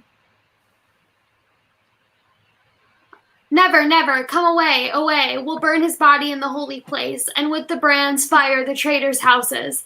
Take up the body. Go fetch fire. Pluck down benches. Pluck down forms, windows, anything. Exit citizens with the body. Now let it work. Mischief thou art afoot. Take thou what course thou wilt. Enter a servant. How now, fellow? Sir, Octavius has already come to Rome. Where is he? He and Lepidus are at Caesar's house. And thither will I straight to him to visit him. He comes upon a wish. Fortune is merry, and in this mood will give us anything. I heard him say Brutus and Cassius are rid like madmen through the gates of Rome. Belike they had some notice of the people, how I had moved them. Bring me to Octavius. Exits. Scene 3, a street. Enter Cinna, the poet. I dreamt tonight that I did feast with Caesar, and things unluckily charge my fantasy. I have no will to wander forth of doors, yet something leads me forth. Enter citizens. What is your name? Whither are you going? Where do you dwell? A married man or a bachelor? Answer every man directly. I am briefly. Aye, and wisely. Aye, and truly you were best. What is my name? Whither am I going? Where do I dwell? Am I a married man or a bachelor? Then, to answer every man directly and briefly, wisely and truly, wisely I say, I am a bachelor. That's as much as to say there are fools that marry. You'll bear me a bang for that, I fear. Proceed directly. Directly, I'm going to Caesar's funeral. As a friend or an enemy? As a friend. That matter is answered directly. For your dwelling, briefly? Briefly, I dwell by the Capitol. Your name, sir, truly. Truly, my name is Cinna. Tear him to pieces. He's a conspirator. I am Cinna the poet. I am Cinna the poet. Tear him for his bad verses. Tear him for his bad verses. I am not Cinna the conspirator. It is no matter. His name's Cinna. Pluck but his name out of his heart and turn him going. Tear him, come brands, ho, firebrands, to Brutus, to Cassius, burn all, some to Decius' house, and some to Casca's, some to Ligarius, away, go. Exits. Man, they are just brutal. Act 4, Scene 1, a house in Rome. Antony, Octavius, and Lepidus seated at a table. These many then shall die. Their names are pricked. Your brother too must die. Consent you, Lepidus? I do consent. Prick him down, Antony. Oh, Lepidus. Yeah. Okay.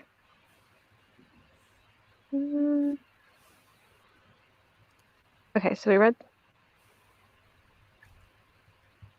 Act 4, Scene 1. Yeah. I'm just trying to...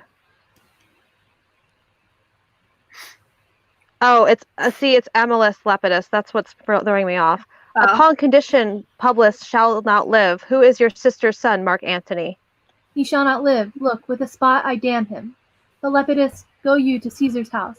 Fetch the will hither, and we shall determine how to cut off some charge and legacies. What, shall I find you here? Or here, or at the Capitol. Exit Lepidus.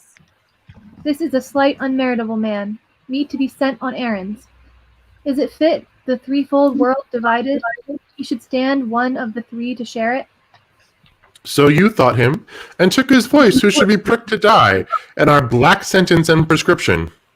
Octavius, I have seen more days than you, and though we lay these honors on this man to ease ourselves of diverse slanderous loads, he shall but bear them, as the ass bears gold, to groan and sweat under the business, either led or driven as we point the way, and having brought our treasure where we will, then take we down his load and turn him off, like to the empty ass, to shake his ears and graze the commons. You may do your will, but he is a tried and valiant soldier. So is my horse, Octavius, and for that I do appoint him store of provender. It is a creature that I teach to fight, to win, to stop, to run directly on. His corporeal motion governed by my spirit, and in some tastes is Lepidus but so. He must be taught and trained and bid go forth. A barren-spirited fellow, one that feeds on objects, arts, and imitations, which, out of use and staled by other men, begin his fashion. Do not talk of him, but as a property. And now, Octavius, listen, great things. Brutus and Cassius are levying powers. We must straight make head. Therefore, let our alliance be combined, our best friends made, our means stretched, and let us presently go sit in council, how covert matters may be best disclosed, and open perils surest answered. Let us do so, for we are at the stake, and bay about with many enemies, some that have smile in their hearts, I fear, millions of mischief. Exit. Scene 2. Camp near Sardis before Brutus's tent. At Drum. Enter Brutus, Lucilius, Lucius, and soldiers. Titanus and Pindarius meet them. Stand, ho! Give the word ho and stand. What now, Lucilius? Is Cassius near? He is at hand, and Pindarius is come to do you salutation from his master. He greets me well. Your master, Pindarius, is his own change, or by ill officers hath given me some worthy cause to wish things done undone. But if he be at hand, I shall be satisfied. I do not doubt, but that my noble master will appear, such as he is, full of regard and honor. He is not doubted. A word, Lucilius. How he received you, let me be resolved.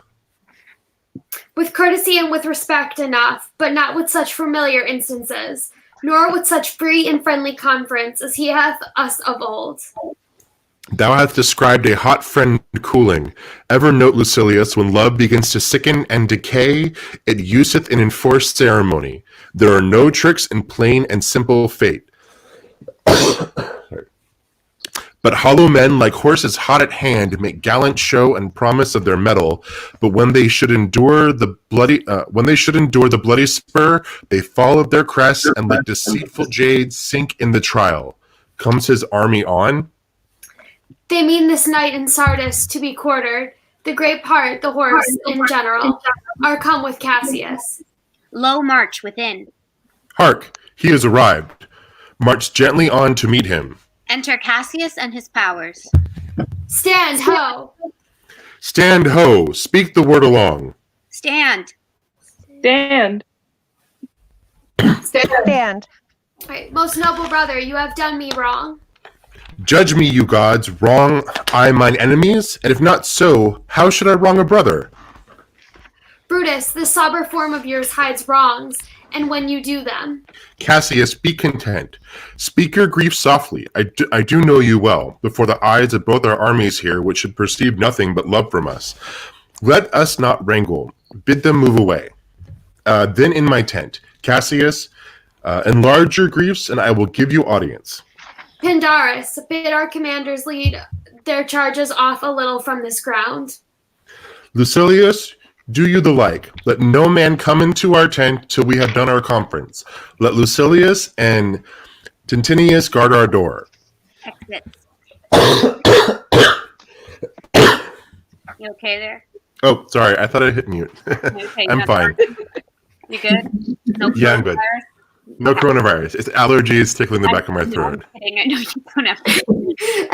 Like, no, don't kill me! You're gonna get off the stream now. That's what really killed Caesar. He didn't socialize. They're all right up there. I mean, you're not wrong. Important. Scene 3. Brutus's tent. Enter Brutus and Cassius. That you have wronged me doth appear in this. Who have condemned and noted Lucius Pella for taking bribes here of the Sardians, were in my letters praying on his side, because I knew the man were slighted off. You wronged yourself to write in such a case. In such a time as this is not me, that every nice offense should bear his comment. Let me tell you, Cassius, you yourself are much condemned to have an itching palm, to sell and mart your offices for gold to undeservers. I an itching palm. You know that you are Brutus that speak this. I'm sorry. For by the gods. Or by the gods this speech were else your last. The name of Cassius honors his corruption, and chastisement doth therefore hide his head. Chastisement? Remember March? The Ides of March, remember. Did not great Julius bleed for justice' sake? What villain touched his body that did stab and not for justice? What, shall one of us that struck the foremost man of all this world but for supporting robbers, shall we now contaminate our fingers with these base bribes and sell the mighty space of our large honors for so much trash as may be grasped thus? I had rather be a dog and bay the moon than such a Roman. Brutus, bay not me. I'll not endure it. You forget yourself. To hedge me in, I am a soldier. I, older in practice, abler than yourself to make conditions. Go to. You are not, Cassius. I am. I say you are not. Urge me no more, I shall forget myself. Have mind upon your health, tempt me no further. Away, slight man. Isn't possible. Hear me, for I will speak. Must I give way and room to your rash choler? Shall I be frightened when a madman stares? O ye gods, must I endure all this? All this, I more. Fret till your proud heart breaks. Go show your slaves how choleric you are, and make your bondmen tremble. Must I budge? Must I observe you? Must I stand and crouch under your testy humor? By the gods, you shall digest the venom of your spleen, though to do it split you. For from this day forth, I use you for my mirth. Yea, for my laughter, when you are waspish. Is it come to this? You say you are a better soldier. Let it appear so. Make your vaunting true, and it shall please me well. For my own part, I shall be glad to learn of noble men. You wrong me every way. You wrong me, Brutus. I say an elder soldier, not a better. Did I say better? If you did, I care not. When Caesar lived, he durst not thus have moved me. Peace, peace. You durst not have tempted him. I durst not. No. What, durst not tempt him? For your life you durst not. Do not presume too much upon my love. I may do that I shall be sorry for. You have done that you should be sorry for? There is no terror, Cassius, in your threats. For I am armed so strong in honesty that they pass me by as the idle wind, which I respect not. I did send to you for certain sums of gold, which you denied me. For I can raise no money by vile means. By heaven, I'd have rather coin in my heart than drop my blood for drachmas into the ring from the hard hands of peasants their vile trash by any indirection. And I did send to you for gold to pay my legions, which you denied me. Was that done like Cassius? Should I have answered Gaius Cassius so? When Marcus Brutus grows so covetous to lock such rascal counters from his friends, be ready, gods, with all your thunderbolts. Dash him to pieces. I denied you not. You did. I did not. He was but a fool that brought my answer back. Brutus hath rived my heart. A friend should bear his friend's infirmities, but Brutus makes mine greater than they are. I did not till you practiced them on me. You love me not. I do not like your faults. A friendly eye could never see such faults. A flatterer would not, though they do not appear as huge as Olympus. Come, Antony and young Octavius, come, revenge yourself alone on Cassius. For Cassius is weary of the world, hated by one he loves, braved by his brother, checked like a bondman, all his thoughts observed, set in a notebook, learned and conned by rote, to cast into my teeth. Oh, I could weep, my spirit from mine eyes, there is my dagger, and here my naked breast, within a heart, dearer than Plutus's mine, richer than gold. If thou be a Roman, take it forth. I that denied thee gold and will give my heart. Strike as thou didst Caesar, for I know, when thou didst hate him worse, thou loved him better than ever thou loved Cassius. Sheath your dagger. Be angry when you will. It still have scope. Do what you will. Dishonor shall be humor. O Cassius, you are yoked with a lamb that carries anger as the flint bears fire, who much in force show a hasty spark, and straight is cold again. Hath Cassius lived to be but mirth and laughter to his Brutus, when grief and blood ill-tempered vexeth him? When I spoke that, I was ill-tempered too. Do you confess so much? Give me your hand. And my heart. O Brutus, What's the matter? have not you love enough to bear with me? Make that rash humor which my mother gave me, makes me forgetful. Yes, Cassius, and from henceforth, when you are over-earnest with your Brutus, he'll think your mother chides and leave you so. Let me go in to see the generals. There is some grudge between 'em. 'Tis not meet they be alone. You shall not come to them. Nothing but death shall stay me. Enter poet, followed by Lucilius, Titanius, and Lucius. Ho now, what's the matter? For shame, you generals, what do you mean? Love and be friends, as two such men should be. For I have seen more years, I'm sure, than ye. Ha ha! How vilely doth this cynic rhyme. Get you hence, sirrah, saucy fellow, hence. Bear with him, Brutus, 'tis his fashion. I'll know his humor when he knows his time. What should the wars do with these jigging fools? Companion, hence. Away, away, be gone. Exits poet. Lucilius and Tinitus, bid the commanders prepare to their lodge to companies tonight. And come yourselves, and bring Messala with you, immediately to us. And exit Lucilius and Titanius.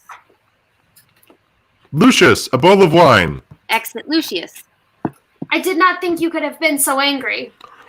O Cassius, I am sick of many griefs. Of your philosophy you make no use if you give place to accidental evils. No man bears sorrow better. Portia is dead. Ha, Portia! She is dead. How scathed that killing when I crossed you so? Unsupportable and touching loss. Upon what sickness? Impatient of my absence and grief that young Octavius with Mark Antony had made himself so strong. For with her death that tidings came that she fell distract, and her attendants absent swallowed fire. And died so. Even so. O ye immortal gods. Re-enter Lucius with wine and taper. Speak no more of her. Give me a bowl of wine, and in this I'll bury all unkindness, Cassius. Drinks. Oh my goodness. Where are we? Oh, Portia, art thou gone? Was that where we were? Yeah. In Titanus. Oh, drinks. Drinks. For Brutus. Why am I not seeing this? My heart is thirsty for noble pledge. What? Is that not in my edition? Oh, yes. Just That's right. Brutus. Yes. Re-enter Titanius with Messala. Okay. Okay. Welcome, good Messala. Now sit we close about this taper here, and call in question our necessities. Oh, there we go. Okay, Portia, art thou gone? No more, I pray you. Messala, I have received letters that young Octavius and Mark Antony come down upon us with mighty power, bending their expedition towards Philippi. Myself have letters of the self-same tenor. With what addition? That by proscription and bills of outlawry, Octavius, Antony, and Lepidus have put to death 100 senators. Therein our letter do not well agree. Mine speak of 70 senators that have died by their prescriptions, Cicero being one. Cicero won. Cicero is dead, and by that order of proscription. Had you your letters from your wife, my lord? No, Messala. Nor nothing in your letters writ of her? Nothing, Messala. That, methinks, is strange. Why ask you? Hear you aught of her in yours? No, my lord. Now, as you are a Roman, tell me true. Then like a Roman, bear the truth I tell. For certain she is dead, and by strange manner. Why, farewell, Portia. We must die, Messala, with meditating that she must die once. I'll have the impatience to endure it now. Even so, great men great losses should endure. I have as much of this in art as you, but yet my nature could not bear it so. Well, to our work alive. What you think of marching to Philippi presently? I do not think it good. Your reason? This it is. 'Tis better that the enemy seek us. So shall he waste his means, weary his soldiers, doing himself offense, whilst we, lying still, are of full rest, defense, and nimbleness. Good reasons must, of force, give place to better. The people twixt Philippi and this ground do stand but in a forced affection, for they have grudged us contribution. The enemy, marching along by them shall make a fuller number up. Come on refreshed, new added, and encouraged, from which advantage we cut him off. If at Philippi we do face him there, these people at our back. Hear me, good brother. Under your pardon, you must note beside that we have tried the utmost of our friends. Our legions are brimful, our cause is ripe, the enemy increaseth every day. We at the height are ready to decline. There is a tide in the affairs of men which, taken at flood, leads on to fortune. Amid all the voyage of their life is bound in shallows and miseries on such a full sea that we are now afloat. And we must take the current when it serves or lose our ventures. Then, with your will, go on, and we'll along ourselves and meet them at Philippi. The deep of night is crept upon our talk, and nature must obey necessity, which we will... Go ahead. Word, a little rest, there's no more to say. No more, good night. Early tomorrow we will rise, and hence. Lucius, my gown, farewell, good Messala. Good night, Titanus. Good night, noble Cassius. Good night, and good repose. Oh, my dear brother, this was an ill beginning of the night. Never comes such division between our souls. Let it not, Brutus. Everything is well. Good night, my lord. Good night, good brother. Good night, Lord Brutus. Farewell, everyone. Exit all but Brutus, re-enter Lucius with the gown. Give me the gown. Where is thy instrument? Here, in the tent. What? Thou speakest drowsily. Poor knave, I blame thee not. Thou art overwatched. Call Claudius and some of my other men, and I'll have them sleep on cushions in my tent. Varro and Claudius. Enter Varro and Claudius. Calls my lord. I pray you, sirs, lie in my tent and sleep. It may be I shall raise you by and by on business to my brother Cassius. So please you, we will stand and watch your pleasure. I will not have it so. Lie down, good sirs. It may be I shall overwise bethink me. Look, Lucius, here is the book that I foresought for. I put it in the pocket of my gown. Oh, sorry. Oh, sorry. Varro and Claudius lie down. I was sure your lordship did not give it to me. Bear with me, good boy. I am much forgetful. Canst thou hold up thy heavy eyes a while and touch thine instrument a strain or two? Aye, my lord, and it please you. It does, my boy. I trouble thee too much, but thou art willing. It is my duty, sir. I should not urge thy duty past thy might. I know young bloods look for a time of rest. I have slept, my lord, already. It was well done, and thou shalt sleep again. I will not hold thee long if I do live. I will be good to thee. Music and a song. This is a sleepy tune. O murderous slumber, layest thou thy leaden mace upon my boy that plays thee music? Gentle knave, good night.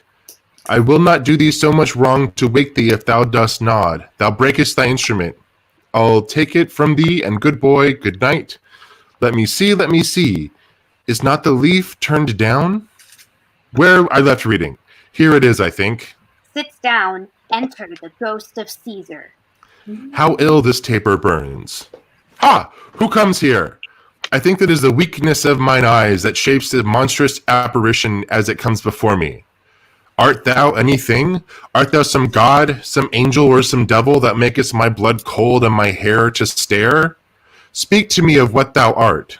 Thy evil spirit, Brutus. Why comest thou? To tell thee, thou shalt see me at Philippi.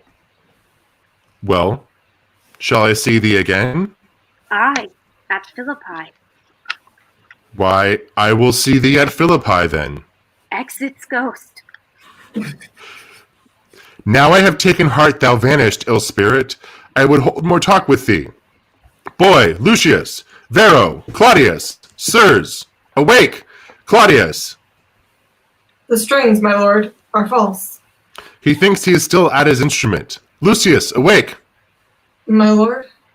Didst thou dream, Lucius, that thou so criest out? My lord, I did not know that I would cry. Yes, that thou did. Didst thou see anything? Nothing, my lord. Sleep again, Lucius. Sirrah, Claudius, fellow thou, awake?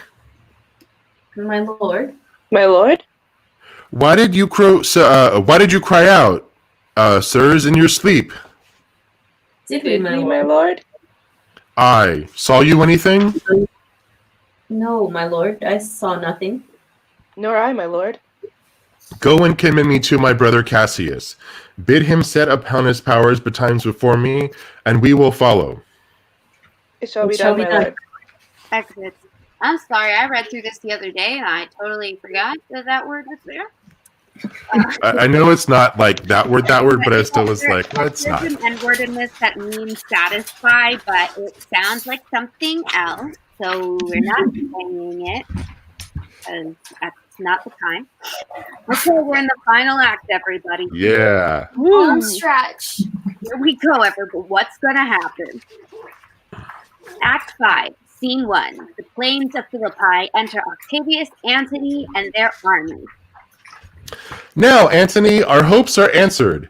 You said the enemy would not come down, but keep the hills and upper regions. It proves not so. Their battles are at hand. They mean to warn us at Philippi here, answering before we do demand of them. But I am in their bosoms, and I know wherefore they do it. They could be content to visit other places and come down with fearful bravery, thinking by this grace to fasten in our thoughts that they have courage. But 'tis not so. Enter a messenger. Prepare you, generals. The enemy comes on in gallant show. Their bloody sign of battle is hung out and something to be done immediately. Octavius, lead your battle softly on, upon the left hand of the even field. Upon the right hand I, keep thou the left. Why do you cross me in this exigent? I do not cross you, but I will do so. Oh, march! Drum, enter Brutus, Cassius, and their army. Lucilius, Titanus, Messala, and others. They stand and would have parley. Stand fast, Titanus. We must out and talk. Mark Antony, shall we give signs of battle? No, Caesar. We will answer on their charge. Make forth. The generals would have some words. Stir not until the signal. Words before blows. Is it so, countrymen? Not that we love words better as you do. Good words are better than bad strokes, Octavius. In your bad strokes, Brutus, you give good words. Witness the hole you made in Caesar's heart, crying, "Long live, hail, Caesar." Antony, the posture of your blows are yet unknown, but for your words they rob the hive of bees and leave them honeyless. Not stingless, too.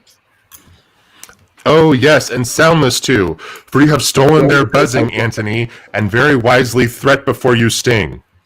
Villains, you did not so when your vile daggers hacked one another in the sides of Caesar. You showed your teeth like apes and fawned like hounds, and bowed like bondmen, kissing Caesar's feet, while Stanid Casca, like a cur behind, struck Caesar on the neck. You flatterers. Flowers.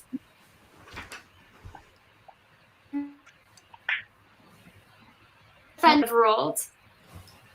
Come, the cause! If arguing makes us sweat, the proof of it will turn to redder drops. Look, I draw a sword against conspirators. When you think that the sword goes up against, never, till Caesar's 33 wounds be well avenged, or till another Caesar hath added slaughter to the words of traitors.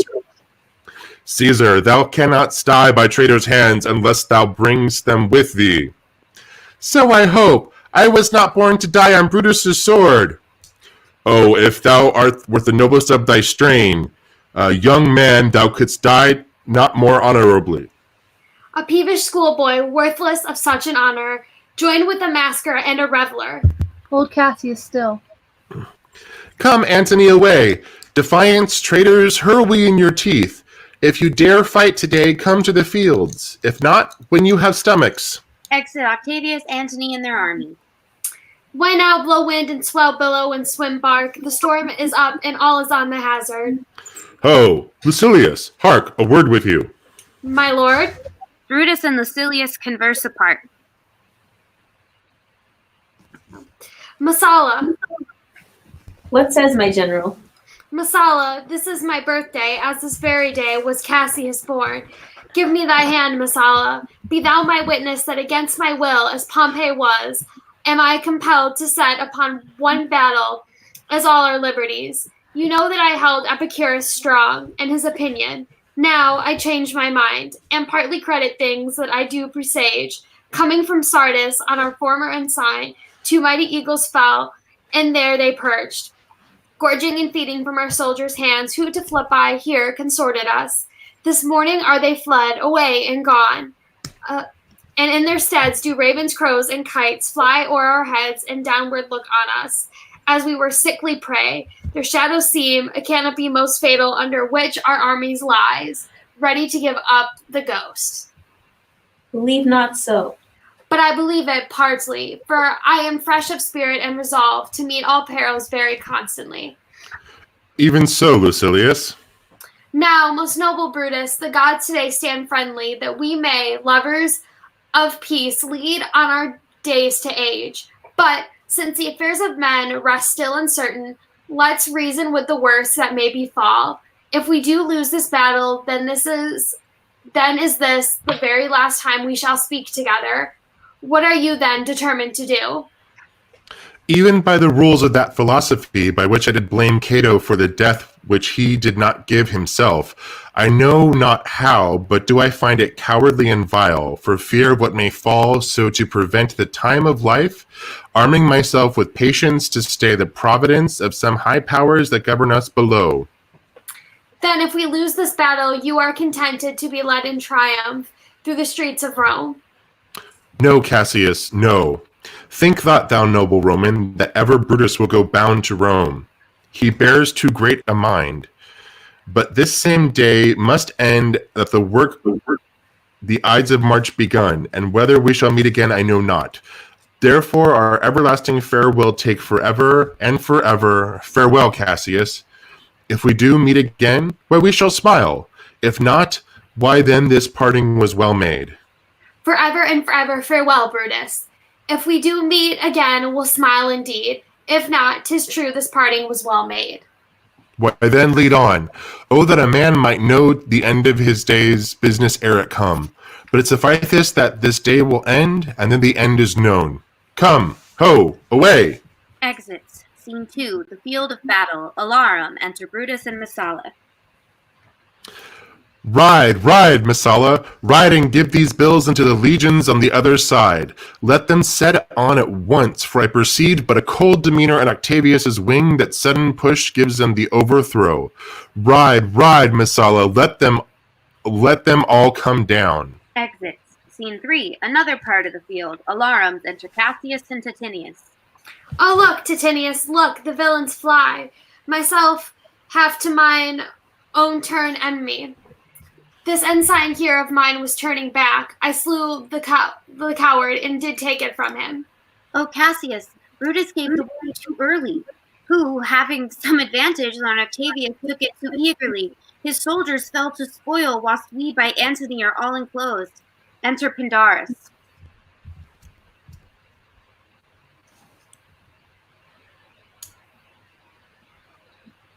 Somebody be Pindarus. I'm Pandora's. Hi, sorry. No, you're Mine's all weird. That's okay. Fly further off, my lord. Fly further off. Mark Antony's in your tents, my lord. Fly therefore, noble Cassius, fly far off. This hill is far enough. Look, look, Titinius. Are those my tents where I perceive the fire? They are, my lord. Titinius, if thou loveth me, mount thou my horse, and hide thy spears in him, till he have brought thee up to yonder troops, and here again, that I may rest assured whether yon troops are friend or enemy. I will be here again, even with a thought. Exit. Go, Pindarus, get higher on that hill. My sight was ever thick. Regard Titinius, and tell me what thou knowest about the field. Pindarus ascends the hill. This day I breathe first, 'tis time is come around, and where I did begin, there I shall end. My life is run his compass. Sirrah, what news? Oh, my lord. What news? Titinius is enclosed round about with horsemen that make to him on the spur, yet he spurs on. Now they are almost on him. Now Titinius, now some light. Oh, he lights too. He's taken. And hark, they shout for joy. Come down, behold no more, O coward that I am, to live so long, to see my best friend taken before my face. Pindarus descends. Come hither, sirrah, in Parthia did I take thee prisoner, and then I swore thee, saving of thy life, that whatsoever I did bid thee do, thou attempted. Come now, keep thine oath. Now be a free man, and with his good sword that ran through Caesar's bowels, search this bosom. Stand not to answer. Here, take thou the hilts, and when my face is covered, as 'tis now, guide thou the sword, Caesar, thou art revenged, even with the sword that killed thee. Pindarus stabs him, and he dies.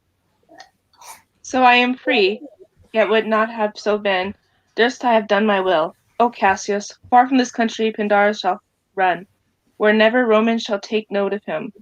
Exits. Re-enter Titinius with Messala. It is but change, Titinius, for Octavius is overthrown by noble Brutus' power, as Cassius' legions are by Antony. These tidings will well comfort Cassius. Where did you leave him? All disconsolate with Pindarus, his bondman, on this hill. Is that not he that lies upon the ground? He lies not like the living. Oh, my heart. Is that not he? No, this was he, Messala, but Cassius is no more. Oh, setting sun is in thy red rays, thou dost sink tonight. So in this red blood Cassius's day is set. The sun of Rome is set. Our day is gone. Clouds, dews, and dangers come. Our deeds are done. Mistrust of my success hath done this deed. Mistrust of good success hath done this deed. O hateful error, melancholy's child, why dost thou show to the apt thoughts of men the things that are not? O error, soon conceived, thou never comest unto a happy birth, but kill'st the mother that engendered thee. What, Pindarus, what art thou, Pindarus? Seek him, Titinius, whilst I go to meet the noble Brutus, thrusting this report into his ears. I may say, thrusting it, for piercing steel and darts and venom shall be as welcome to the ears of Brutus as tidings of this sight. Hie you, Messala, and I will seek for Pindarus the while. Exit, Messala. Why didst thou send me forth, brave Cassius? Did I not meet thy friends? And did not they put on my brows this wreath of victory and bid me give it thee? Didst thou not hear their shouts? Alas, thou hast misconstrued everything. But hold thee, take this garland on thy brow. Thy Brutus bid me give it thee, and I will do his bidding. Brutus, come apace and see how I regarded Caius Cassius. By your leave, gods, This is a Roman spirit. Come, Cassius's sword and find Titinius' heart. Kills himself. It's getting real. Alarum, re-enter Messala with Brutus, young Cato, and others. Where, Messala, doth his body lie? Lo, yonder, and Titinius mourning it. Titinius' face is upward. He is slain. O Julius Caesar, thou art mighty yet. Thy spirit walks abroad and turns your swords into our own proper entrails. Lo, alarums. Brave Titinius, look, whether he have not crowned dead Cassius. Are yet 2 Romans living such as these? The last of all the Romans, fare thee well. It is impossible that ever Rome should breed thy fellow.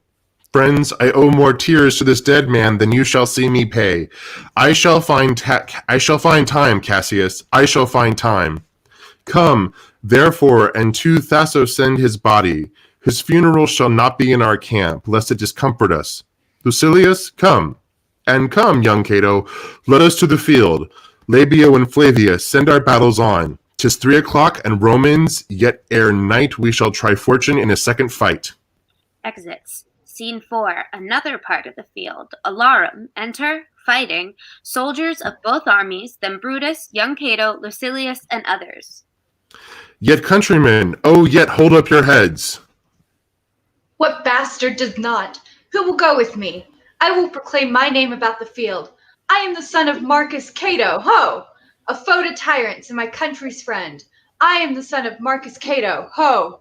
And I am Brutus, Marcus Brutus. I, Brutus, my country's friend, know me for Brutus.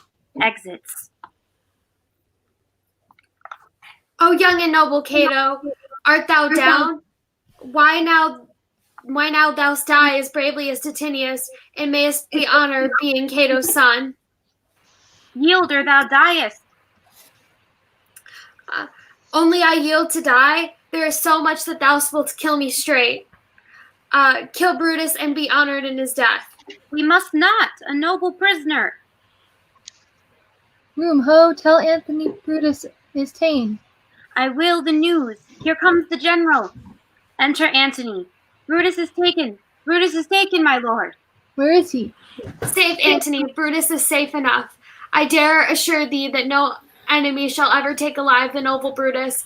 The gods defend him from so great a shame. When you do find him, or alive or dead, he will be found like Brutus, like himself. This is not Brutus, friend, but I assure you, a prize no less in worth. Keep this man safe. Give him all kindness. I'd rather have such men my friends than enemies. Go on and see where Brutus be alive or dead, and bring us word unto every tent, how everything is chanced. Exit. Scene 5. Another part of the field. Enter Brutus, Dardanius, Clitus, Strato, and Voluminous. Come, poor remains of friends, rest on this rock. Satilius showed the torchlight, but my lord, he came not back. He is or taken or slain. Sit thee down, Clitus. Slaying is the word. It is indeed fashion. Hark thee, Clitus. What, I, my lord? No, not for the world. Peace, then. No words. I'd rather kill myself. Hark thee, Dardanius. Oh, Clitus. Did I say that? Clitus. Clitus. What ill request did Brutus make to thee? To kill him, Clitus, look, he meditates. Now it is that noble vessel full of grief that it runs over even at his eyes. Come hither, good Voluminous, list a word. What says, my lord? Why this, Voluminous, the ghost of Caesar has appeared to me several times by night at Sardis once, and this last night here in Philippi's fields. I know my hour is come. Not so, my lord. Nay, I am sure it is, Voluminous. Thou seest the world, Voluminous, how it goes. Our enemies have beat us to the pit. It is more worthy to leap in ourselves than tarry till they push us. Good Voluminous, thou knowest that we two went to school together, even for that love of old. I prithee, hold my sword hilts while I run onto it. That's not an office for a friend, my lord. Fly, fly, my lord, there is no tarrying here. Farewell to you, and you, and you, voluminous. Strato, thou hast been all this while asleep. Farewell to thee too, Strato, countryman. My heart doth joy that yet in all my life I found no man but he was as true to me. I shall have glory by this losing day more than Octavius and Mark Antony. By this vital conquest I shall attain unto, so fare you well at once, for Brutus's tongue hath almost ended his life's history. Night hangs upon mine eyes, and my bones would rest. Thou have but labored yet to attain this hour. Alarum, cry within, fly, fly, fly. Fly, my lord, fly. Hence I will follow. Exit Clydius, Dardanius, and Voluminous. I prithee, Strato, stay thou by a good lord. Thou art a good fellow of good respect. Thy life had such a smatch of humor in it. Hold then my sword and turn thy face while I do run into it. Wilt thou, Strato? Give me your hand first. Fare you well, my lord. Farewell, good Strato. Caesar, now be still. I killed not thee with half so good a will. Runs on his sword and flies. Alarum, retreat. Enter Octavius, Antony, Messala, Lucilius, and the army. What man is that? Mom, I My can't. master's man. I'm literally almost. Strato, where is thy master? Free from the bondage you are in, Messala. The conquerors can but make a fire of him. For Brutus only overcame himself, and no man else hath honor by his death.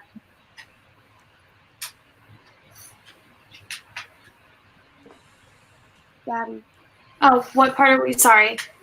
something should be found. Line 64. Oh my gosh, I don't have line numbers in mind. That's not helpful. It's right after Stratos said from thy bondage. Yeah, still Brutus should be found, but Oh wait, am I? Oh, so Brutus should be found. I thank thee, Brutus. And that does prove Lucilius saying true. All that serve Brutus, I will entertain them. Fellow, wilt thou betray thine time with me? I, if Messala will prefer me to you. Do so, good Messala. How died my master, Strato?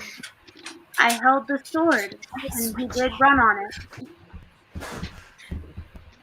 Octavius, then take him to fellow thee, that did the latest service to my master. this was the noblest Roman of them all. All the conspirators, save only he, did that they did in envy of great Caesar. He only in a general honest thought and common good to all made one of them. His life was gentle, and the elements so mixed in him that nature might stand up and say to all the world, this was a man. According to his virtue, let us use him with all respect and rites of burial. Within my tent his bones tonight shall lie, most like a soldier ordered honorably, so called the field to rest, and let's away to part the glories of this happy day. Exit the end. Yay! Yay! Ooh, that was something. Thank you to everyone who joined us on this journey Yeah. to read Julius Caesar. And thank you to all of the people who came on this live show to read with us.